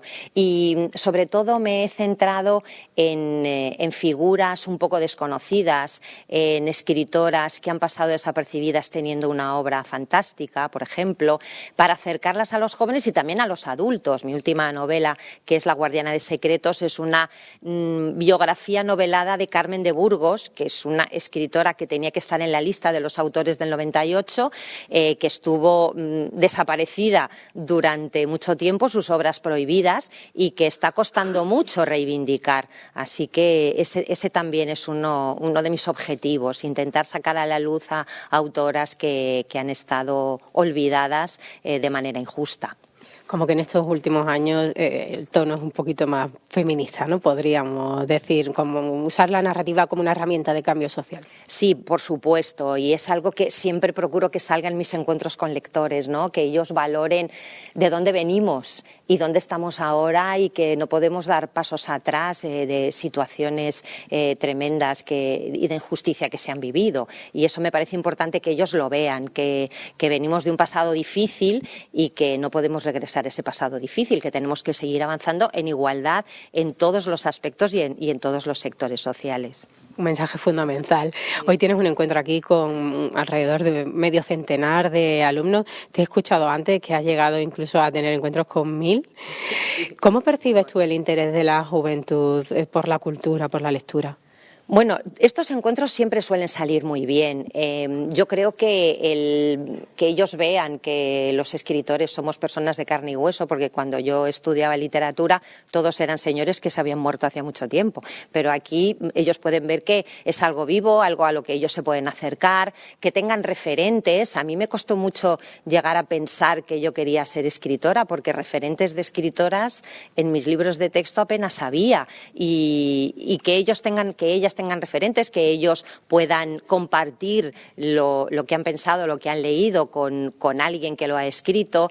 Yo creo que siempre es enriquecedor para ellos y estos encuentros siempre salen muy bien. Y si queda algo después de todo esto, si esto les anima a seguir leyendo, el objetivo está cumplidísimo. Pues si te parece, vamos a hablar con dos de tus lectores que además han preparado un trabajo muy especial. Muchas gracias, Rosa. A vosotros, un placer. Pues Susana, mira, estamos por aquí ahora con Jorge Mena y con Flavia Rubio. Ellos han trabajado el libro Tuerto, Maldito y Enamorado. Ella va a presentar un poquito, ¿no?, del tema, pero él ha compuesto. Nos lo van a contar rápidamente porque ya no tenemos mucho más tiempo. ¿Qué tal, Flavia? Bien, como persona que lee bastante y libros bastante extensos, me ha parecido bastante impresionante que un libro tan corto, de apenas 200 páginas, fuese tan interesante y que llegase a enganchar tanto la lectura. Así que fue, la verdad, una sorpresa, pero muy agradable. Unas cosas que destacaría más de este libro son, por ejemplo, el ambiente y la historia, por supuesto, pero los personajes también, porque en mi opinión muchos libros pasan por encima, muchos libros juveniles me refiero, el desarrollo de los personajes y la profundidad que se le tiene que dar normalmente. Pero en este libro me parece que ha hecho un muy buen trabajo la autora en el hecho de que nos acerque a todos los personajes de manera igualitaria y que no nos haga pasar por encima los personajes secundarios y solo centrarnos en el protagonista. Los personajes que os han llegado a todos mucho, ¿verdad? Igual que a Jorge, que le han llegado hasta el punto de componer la banda sonora de este libro. Nosotros te hemos escuchado antes. En unos minutitos se lo vamos a poner a nuestros telespectadores para que también te puedan escuchar. Cuéntanos cómo te has inspirado. Pues la verdad es que me ha impactado, lo que más me ha impactado del libro ha sido el hecho de que una persona alguien le esté pidiendo ayuda y aunque cada vez tenga más dificultades, siempre ha ido a ayudarle y vaya encontrando cosas sobre su pasado que fueron muy cruciales. Pues darte la enhorabuena por esa composición, Flavia, a ti por tu trabajo y Rosa, muchísimas gracias por atendernos. No os quitamos más tiempo de este encuentro tan especial que va a tener lugar ahora aquí en el Instituto Luis de Camões, en Susana. Pues muchas gracias, Alicia, por esta conexión tan interesante como las lecturas y los libros de esta escritora que estará esta tarde en el Instituto de Estudios Zutíes. Muchas gracias. Y nosotros continuamos en clave artística, en clave cultural. Vamos a contarles que este fin de semana los amantes de la música en directo, los amantes del jazz, tienen una cita con el Festival de Jazz de Ceuta. La 31ª edición que se va a celebrar desde el 13 hasta el 15, desde el miércoles desde el jueves, viernes y sábado en el Teatro Auditorio El Rebellín, los 3 días a las 8:30. Las entradas están a la venta en el Teatro Auditorio El Rebellín, en la taquilla y en la página web ceuta.es. El cartel es la artista local Ebel, ahí lo tienen en pantalla, el renombrado pianista Manolo Carrasco, esto será el viernes, y el sábado una banda británica de soul jazz que es Filthy Six. Estamos con la artista encargada de abrir el cartel, de abrir este evento, de abrir el festival, que es nada más y nada menos que Ebel. Muy buenos días. Buenos días. Artista local encargada de abrir el Festival de Jazz de Ceuta en su 31ª edición. ¿Qué significa para ti? ¿Es la primera vez? Es la primera que vez. participas en este evento. Sí, es la primera vez que canto en el teatro, con el teatro para mí. Es un acontecimiento para mí histórico en mi carrera. Sí. Acontecimiento histórico, y que lo vas a celebrar, ¿cómo? Que lo voy a celebrar, bueno, pues con una big band con la que voy acompañada y bueno, poco más, en compañía de los seres que nos quieren y de nuestros fans de siempre y seguidores. O sea, va a ser Ebel y compañía. Ebel no va a estar sola sobre las tablas del Rebellín, en su debut en el teatro, su debut en el Festival de Jazz. ¿Quién va a estar contigo? Bueno, la verdad es que tengo un elenco de músicos que ni siquiera me esperaba que fuera a formar parte de este proyecto. Pues músicos de conservatorio, que estoy muy feliz. Algunos ya los conocía, otros los he conocido de nuevo. A mis músicos que vienen de Madrid, que ya me han acompañado a varias cosas. Una chica también de Málaga, una que toca la trompa, Lorena. Y la verdad es que estoy muy contenta. Me subo con una Big Band, con un piano increíble de Irene Molina, Pedro Mellado. La verdad es que estoy contenta. O sea, que es otro registro diferente. Vamos a ver a Ebel en un nuevo registro. Mira que hemos visto varios ya. Sí. La verdad que esto es como una fusión. Yo no sabría catalogar el disco porque desde que lo escuchas, desde el primer tema hasta el número 12, hay mucha diversidad de géneros musicales, mucha fusión. Y bueno, y es la primera vez que me subo con una gran banda a hacer un en vivo tal y como lo vamos a hacer. Bueno, hablábamos hace unos cuantos meses de esta participación que ya estaba cerrada en el Teatro Auditorio del Rebellín, con una gran Big Band, con músicos del Conservatorio de Ceuta, de Madrid, de Málaga. También tienes artistas en clave de baile, no solamente también con instrumentos. Exacto, tenemos una artista invitada que se llama Lola Carpena. Ella es murciana, lleva ya aquí viviendo varios años en nuestra tierra, una enamorada de Ceuta, como no, como todos los que pasan por aquí, y estoy súper feliz de que esté con nosotros Lola Carpena. Además es una tía que ha ganado muchos concursos a nivel nacional e internacional de música y la verdad es que estoy feliz, aparte de tener artistas invitados como la Dani, que es una artista emergente, que también va a interpretar una canción suya, y mi compañero y amigo Aymanov, que también va a ser mi corista y solista en este concierto. En cuanto a los temas, ¿Septahuia? Septahuia está dentro de Soneto a Ceuta, ese es con el que abriremos. Y bueno, Septahuia, nuestras raíces un poco, ¿no? Ya sabes, los que me conocéis ya sabéis que yo he estado viviendo 6 años en Marruecos y es como, la Septahuia, y es como mi apodo allí que me lo he quedado ya para mí. Pero, ¿cuál va a ser el repertorio, el resto del repertorio, además de esa Septahuia que ya va siempre contigo a tus conciertos, sea en la clave o en el registro que sea? En esta actuación de fusión jazz o jazz fusión, ¿qué más temas van a componer el repertorio? Pues mira, también tenemos Septa, que es uno de los temas más importantes que tenemos en el disco, porque además es una poesía muy bonita que habla sobre nuestra tierra. Y Apocalipsis, para mí es uno de los temas más bonitos de mi disco, porque es como que dice que todas las estrellas se han callado, ¿no? A veces el universo como que se nos apaga, ¿no? Pero tenemos que encenderlo. Esa es una de las canciones que también me gustan. La verdad es que me gustan mucho los 12 temas que voy a tocar. Los poemas pertenecen a poetas que han vivido en nuestra tierra o que han vivido en nuestra tierra y han escrito desde aquí para el mundo, o que bien han escrito sobre nuestra tierra. Y entre ellos López Anglada, Manuel Alonso Alcalde, Rosa María Estremera, Miguel Ávila, Arévalo, José Ramón León, que es nuestro profesor de aquí, de Ceuta, con su poema Si me pierdo. ¿Y cómo ha sido esta readaptación otra vez de los poemas, ahora en este registro de un concierto en el marco de un evento, de un festival de jazz, acompañada de una gran banda de músicos con trompa, con bajo, guitarras? ¿Cómo ha sido esta nueva readaptación? ¿Cómo se ha hecho? La verdad ha sido un caos, ¿eh? Sí, la verdad ha sido un caos. La verdad es que la paciencia ya como que...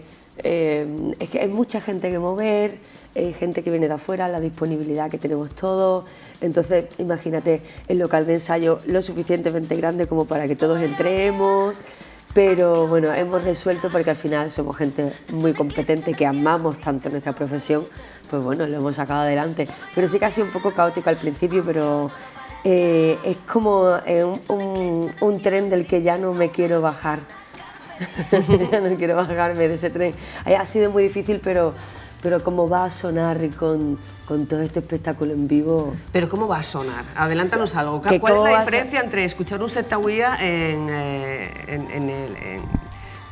la Plaza de los Reyes en el marco de la Feria del Libro, o en la biblioteca, o en el teatro o en la Marina de la Feria? En la Marina, pues mira, diferencias muchísimas, porque claro, por primera vez voy con un pedazo de piano de cola, con una pianista, por primera vez voy con un batería, aparte de mi percusión flamenca, Sí. Por tanto todos estos ritmos, aparte de sonar como han sonado hasta ahora, más acústicos, más flamencos latinos, ya llevamos esa fuerza del jazz, ¿no? Que hace lo que es la batería, ¿no? El drummer del jazz.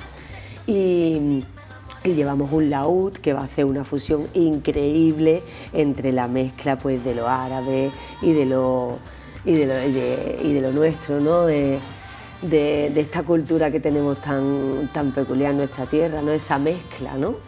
Y claro, cuando tú escuchas tu música con esos sonidos incluidos diferentes, pues imagínate, para mí es como wow. Sí, ¿y cómo es la puesta en escena de Evil en ese marco? Acompañada de una Es que esto no lo puedo revelar, ¿eh? Es que esto no lo puedo revelar. Pues bueno, la verdad es que va a ser todo muy... Es un teatro, entonces me he planteado que quiero tener una calma en ese escenario. Una calma como para sentarme en un taburete a cantar ese repertorio. Entonces, bueno, pues sí que es diferente, porque en otras veces he llevado música, bases instrumentales acompañadas de música encima, de música en directo, pero esta vez no, esta vez todo en vivo. Entonces, claro, el juego que te da en el escenario, llevar todo en vivo es brutal, y luego porque puedes hacer lo que quieras. Sí, aparte en el jazz también hay mucha improvisación. Exacto. No sé cómo va a ser ese juego con la improvisación, teniendo en cuenta que tienes detrás unas cuantas personas, claro, con sus instrumentos y con sus directrices previas. Claro. A mí lo que me ha gustado comprobar en este año, con esta experiencia, es ser capaz de dirigir, porque yo llevo toda la vida dirigiendo mi carrera artística, pero ponerte de pie delante de tantos profesionales, grandes profesionales, y hacer así, y hacer ahora tú, y hacer tal, es como, o sea, cuando termina todo es como, ¡buah! No sabía que podía hacerlo y sin embargo lo estoy haciendo. Tú eres la propia directora del espectáculo. Yo soy la propia directora del espectáculo. Y de todos los registros que ya conocemos de Ebel, ¿en cuál se siente más cómoda y en cuál va a ir dirigiendo su camino en un futuro próximo? ¿Qué planes de futuro hay? A mí me gusta mucho este último disco, porque yo creo que he conseguido volver un poco... ¿La adaptación de poemas? Sí, la adaptación de poemas me ha hecho recolocarme en lo que yo ya venía haciendo. Porque, claro, el que un artista salga de su formato en vivo con su banda de siempre y decida hacer música comercial con las instrumentales enlatadas, puede ser un paso para atrás, puede ser un paso adelante, dependiendo cómo lo ve el artista. Yo me siento mucho más cómoda volviendo aquí, donde todo es en directo. Entonces, para mí, imagínate, el cambio es brutal. Música electrónica, pero me refería a música electrónica, jazz fusión, interpretación y adaptación de poemas, música más tipo folk. ¿En qué registro va a ir dirigido el futuro? Va a ser bastante fusión, va a ser bastante flamenco, rap, va a tener un ramalazo de soul. Yo creo que cuando escuchas este disco también es un poco... sin género, ¿no? Sin género no, al revés, abarca casi todos, pero sí que va a ser mucha fusión entre el soul, entre el jazz, el rap, el hip hop, todo al final lo que soy yo y... ¿Qué proyectos de futuro tienes? Estar tranquila, disfrutar del hoy, volver a Madrid a seguir trabajando y sentirme bien conmigo misma. Ya está. y llenar el teatro, imagino. Llenar el teatro, el próximo jueves. Llenar el teatro me encantaría. La verdad es que nosotros necesitamos ahora mucho calor de la gente en nuestra tierra. Las entradas son muy baratitas, muy simbólicas, así que espero que... ¿Cuánto cuestan? Son 6 euros, con carne joven son 5 euros. La verdad que creo que está bastante Página bien. web ceuta.es, ahí están las entradas tanto para el concierto de Ebel el día 13 como el de Manolo Carrasco el día 14 y el de Phil T6 el día 15. Sí. Jueves, viernes y sábado. Pues va a ser un concierto, discúlpame, va a ser un concierto brutal. Yo creo que es de lo mejor que voy a hacer en mi vida. Y necesito que vengáis a verlo porque no, realmente es algo para ver, es algo para disfrutarlo, para amarlo. Pues ahí estaremos disfrutando y amando ese concierto a la música de nuestra querida Ebel, que nos va a sorprender con un registro nuevo. La interpretación de su disco Ceuta Huía, el disco adaptado con poemas dedicados a Ceuta, pero con una Big Bang y acompañada también de diferentes artistas musicales. Por cierto, no tiene nada que ver con eso, pero hoy es el Día del Soltero. También se generan campañas comerciales por este día. Luego vamos a mostrar a los telespectadores una encuesta que hemos hecho sobre si prefieren el Día de Solteros, si es mejor estar solo o acompañado. Rápidamente, que nos tenemos acompañada. Que ir. Acompañada. Bueno, pues ustedes piénselo y díganoslo después. Nos vamos ahora a la rueda de prensa del Consejo de Gobierno. Interviene ya el portavoz Alejandro Ramírez. El Consejo de Gobierno de esta mañana.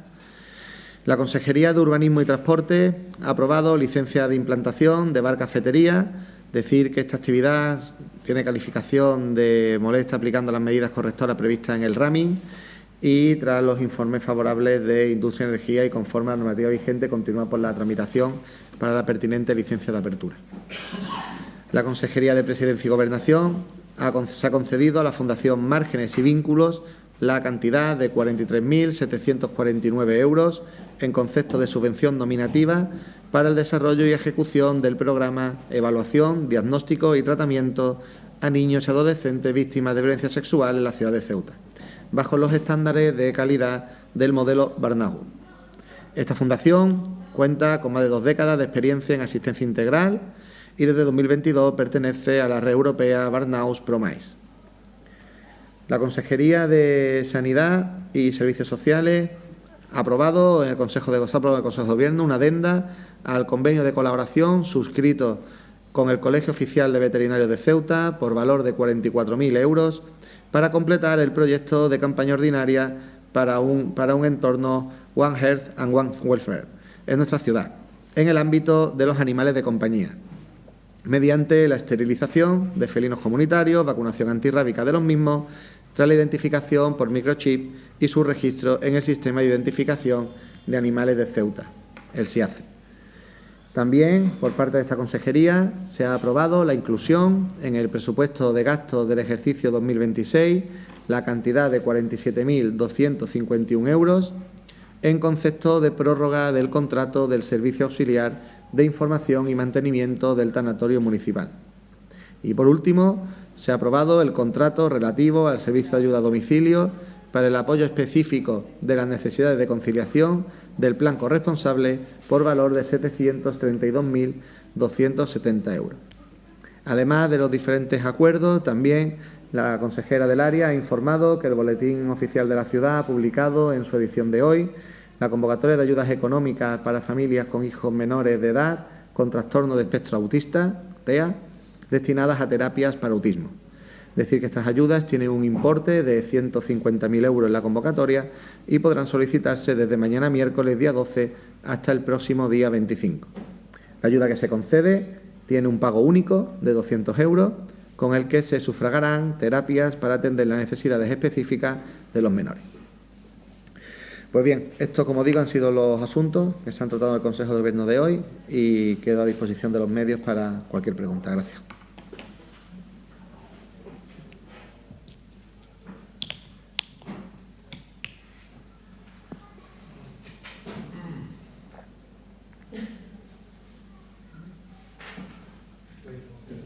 No, empezando no, es que estoy esperando que termine el verano, lógicamente. No va a contar con un club. Bueno, me gustaría conocer una impresión acerca del anuncio que hacía ayer el presidente del Partido Popular en Melilla, hablando de una carpeta para Ceuta y Melilla si llegaba a la presidencia del Gobierno. Teniendo en cuenta que el presidente de la ciudad alabó y calificó de satisfactorio el plan integral, ¿el Partido Popular ha comunicado en qué consistiría esa carpeta? Bueno, yo creo que la intervención en el día de ayer, ¿no?, del presidente del Partido Popular, de Núñez Feijóo, celebrando un comité de dirección ayer en la ciudad autónoma de Melilla, yo creo que sus palabras son muy positivas, ¿no?, positivas para Ceuta. Yo creo que es relevante, ¿no?, el compromiso que adquiere, ¿no?, con Ceuta y Melilla, y yo lo que sí destacaría como tres grandes bloques, ¿no?, de lo que centró sobre todo su intervención, la defensa de nuestra españolidad, la convivencia y la igualdad en el bienestar de todos los ceutíes con también el resto de ciudadanos, ¿no?, del resto de territorios. Con lo cual, como digo, yo creo que la presencia de Melilla y la intervención del presidente del Partido Popular yo creo que es muy positiva y muy relevante para Ceuta. El presidente de Melilla, por ejemplo, sin mencionar Ceuta, no sé si ustedes se sienten aludidos cuando dicen que allí en otra ciudad se llevan muy bien con el PSOE, cosa que no ocurre aquí. ¿Se sienten aludidos por ello o no se sienten aludidos? Bueno, yo voy a entrar un poco a valorar, ¿no?, en este caso de manera directa las opiniones vertidas o la intervención, ¿no?, del presidente Imbroda. Yo lo que sí creo que históricamente, y así pasa en la actualidad, todo lo bueno, positivo, ¿no?, que pase para Ceuta también pasa para Melilla y viceversa. Y en el caso de la ciudad yo creo que ha quedado, yo creo que más que explícitamente, ¿no?, suficientemente explicitado, la actitud del Gobierno, ¿no?, en este caso frente al Gobierno de la Nación, quien esté, ¿no? Yo creo que como ejemplos más evidentes o más próximos hay que irse a la intervención, ¿no?, que lo ha dicho en la primera pregunta que hizo el presidente de la ciudad el otro día, ¿no?, respecto al plan estratégico y cómo ha ido la evolución, ¿no?, desde el episodio de mayo de 2022 hasta ahora. O si no, más lejos, en el día de ayer, la propia vicepresidenta segunda del Gobierno, consejera de Hacienda, también en su intervención, ¿no?, respecto a los presupuestos, ¿no?, de la ciudad.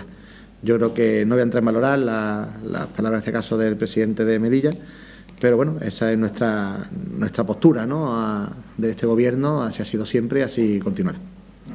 También me gustaría preguntarle, creo que no hay una sectorial de vivienda, no sé si ha sido ya o va a ser esta tarde. Si ha sido ya, se ha sacado algo en claro. No, es una multisectorial que se celebra ahora a las 12, justo al terminar la rueda de prensa. Y bueno, es importante porque una reunión previa es más de carácter técnico sobre cuestiones que abordarán el próximo Plan Nacional de Vivienda para el periodo 26-30. Es una previa que se hace siempre como un filtro técnico de cara a una conferencia sectorial donde seguramente la previsión sea o semana que viene o la siguiente, donde los diferentes, pues si es a nivel de consejero en materia de vivienda de las diferentes comunidades autónomas, bueno, y con el objetivo en este caso de cerrar un plan estatal que, como ya he dicho en más de una ocasión, para Ceuta pues es importante, ¿no?, y tiene una repercusión muy directa. ¿Por qué? Porque el principal objetivo del plan estatal de vivienda para esta nueva anualidad no es como el anterior. El anterior, como bien sabéis, iba destinado a ayudas. Ahí tenéis las ayudas al alquiler, ¿no?, que la ciudad ha estado gestionando durante estos pasados 4 años, y el plan nuevo pues se centra sobre todo en la construcción de viviendas. Entonces, hombre, cualquier tipo de apoyo, en este caso tanto económico como de medios, que también parece ser que el plan permite poder destinar medios a las redacciones de proyectos, a las ejecuciones y agilizar, ¿no?, toda esa tramitación, pues obviamente bienvenido sea, y creo que Ceuta tiene que tener también ahí un papel fundamental en ese reparto de fondos que tienen como destino exclusivo todo relacionado en materia de vivienda. El Ministerio tiene conocimiento desde hace ya unos meses, y así nos lo trasladan, del plan aprobado por el Pleno de la Asamblea, donde están muy definidos los proyectos que se quieren llevar a cabo, los presupuestos, las actuaciones, así como también aquellas parcelas que son propiedad del Estado y de SEPES y que también, pues bueno, sería bueno que se puedan activar por parte del Ministerio de Vivienda y Agenda Urbana. Y, como digo, un plan estatal que se debatirá parte ya técnica dentro de aproximadamente unos 15 minutos, pero que, bueno, como digo, importante también para como un apoyo a todo lo que queremos, lo estamos poniendo en marcha en materia de vivienda para nuestra ciudad. Con lo cual, que bueno, una reunión que es importante. Teniendo en cuenta que ayer se presentó el presupuesto de la ciudad y se dijo que dentro del plan de inversiones hasta el año 2029 el ámbito de la vivienda suponía aproximadamente un 70-71% de ese plan de inversiones. ¿De cuánto depende ese Plan Vivienda Nacional 2026-2030 para que tenga éxito el desarrollo del plan de inversiones en materia de vivienda? Bueno, pues la incidencia, pues lo que hace al final es poder ayudar, ¿no? Ayudar a, como tú lo has dicho, a liberar parte de ese crédito. Es decir, si la ciudad, como ya has comentado, ha hecho el esfuerzo de destinar el 60% del plan de inversión en materia de vivienda, nosotros tenemos que asegurar esa financiación, ¿no? Por poner un ejemplo, las actuaciones de Huerta Telle, Pozo Rayo y Huerta Molino tienen ya financiación aprobada por parte de la ciudad, 100% al final presupuesto propio, ¿no? Y hablamos de solamente Pozo Rayo, creo que han sido 18 millones de euros, y Monteacho, que fue hace 2 semanas la aprobación del gasto, han sido unos 13 millones de euros. Ya hablamos de casi 30 millones de euros en 2 promociones, con dinero propio de la ciudad. ¿Qué significa? Que si el plan de vivienda se aprueba y Ceuta tiene una financiación suficiente e importante, pues eso nos permitiría pues liberar bastante crédito. Y si podemos financiar parte de estas 2 actuaciones con esos fondos que proceden del Estado, parte de ellos pues nos permitiría liberar crédito y las inversiones poder destinarlas pues a otro tipo también de prioridades, ¿no?, que pueda tener el Gobierno. Por eso digo que en materia de vivienda, con el esfuerzo que supone desde el punto de vista inversor y económico poder construir vivienda por el volumen, ¿no?, que supone de montante económico, cualquier tipo de ayuda que pueda venir del Estado, pues obviamente por un territorio como Ceuta, que al final no tenemos muy limitada a veces, ¿no?, los recursos en materia de financiación, pues es muy positivo. Por eso digo que esta reunión yo creo que es bastante importante.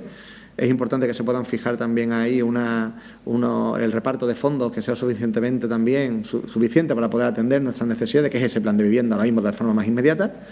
Y como digo, espero que, bueno, estoy seguro que irá bastante bien y que seguro que vamos a intentar conseguir los fondos que Ceuta necesita para poder apoyar también este plan de vivienda que estamos poniendo en marcha.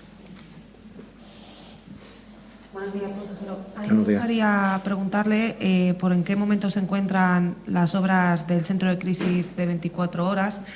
Tenía que estar acabado en diciembre del año pasado, luego en junio de este año, luego se volvió a hablar de diciembre de este año. ¿En qué momento se encuentran las obras y cuándo va a poder estar finalizado? Gracias. Sí, bueno, información sobre esta actuación, puedo decirle que no al detalle de cómo va esa obra, puesto que lo lleva directamente la de Asuntos Sociales, pero sí la consejera ha trasladado en el seguimiento que solemos hacer, ¿no?, pues un poco mensuales de todo lo que son las inversiones de toda la ciudad, que está en ejecución, que es cierto que no se han cumplido esos plazos como indicaba, pero me traslada que ella mantiene contacto directo con el equipo del Ministerio y que, bueno, y que los fondos no están en peligro. Es decir, que la actuación se finalizará y quedará financiada pues con los fondos que se han recibido por parte del Ministerio. Sabemos que ha habido problemas con la empresa que estaba ejecutando la obra, pero es que el retraso ya no es de unos meses, es de más de un año. No sé si ustedes se plantean pedir algún tipo de explicación, tomar algún tipo de medida, porque el retraso es evidente. Bueno, en estos casos suelo decir, y ahora llevo la parcela un poco también de la parte de inversiones y grandes inversiones, pues al final en la obra hay un director facultativo, la dirección facultativa, que es técnica totalmente, que es el que marca, pues por así decirse, si el ritmo de obra va el correcto según a lo que están actuando ahora mismo en la obra, si se han encontrado algún tipo de incidencia que tienen justificación. Es decir, al final todo eso queda en su expediente administrativo y los supuestos en los que se considera que el incumplimiento que se produce es por parte del contratista y lo podía haber evitado, por así decirse, pues el expediente sancionador que corresponde en base a la aplicación de la ley de contratos. En este caso, este no es el caso, pero sí es cierto, y lo digo puesto que así lo hemos vivido, creo en mi opinión también que la ley de contratos en muchos casos es muy garantista, muchas veces para el contratista, y deja algunas veces a la Administración en situaciones que por los tiempos, ¿no?, los que se dilatan cualquier tipo de resolución, que muchas veces no depende ni siquiera tampoco de la propia Administración, sino de organismos externos, pues hace que se hagan eternos muchas veces los expedientes, incluso las resoluciones de contratos, ¿no?, como un caso a lo mejor en el que se ve que no se avanza, ¿no? No digo que sea este, pero se ha ocurrido en alguna ocasión, en algunos casos que todos conocemos, ¿no?, que ha podido ocurrir en estos tiempos, ¿no?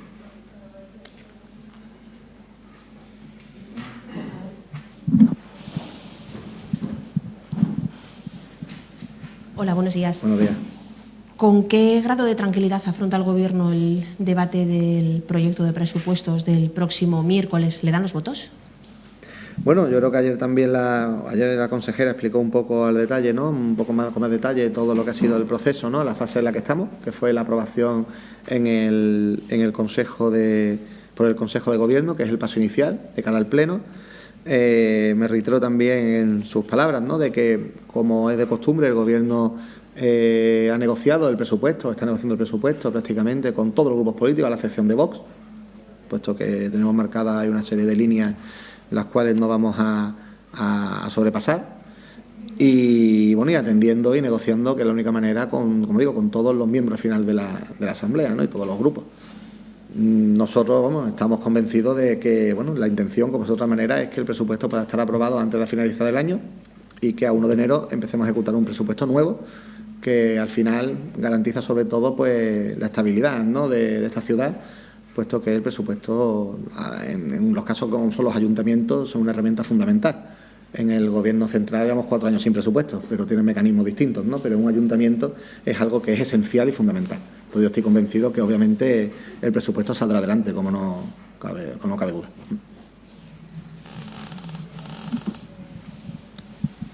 ¿Y cuáles son esas líneas rojas que no están dispuestos a negociar con Vox?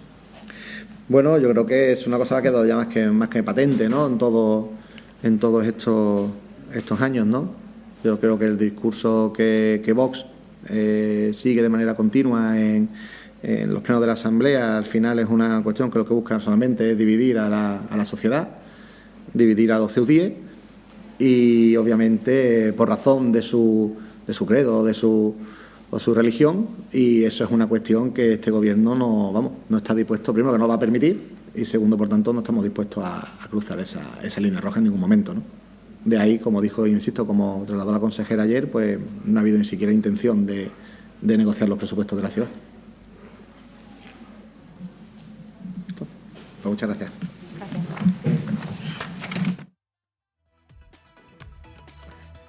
Primero el corte.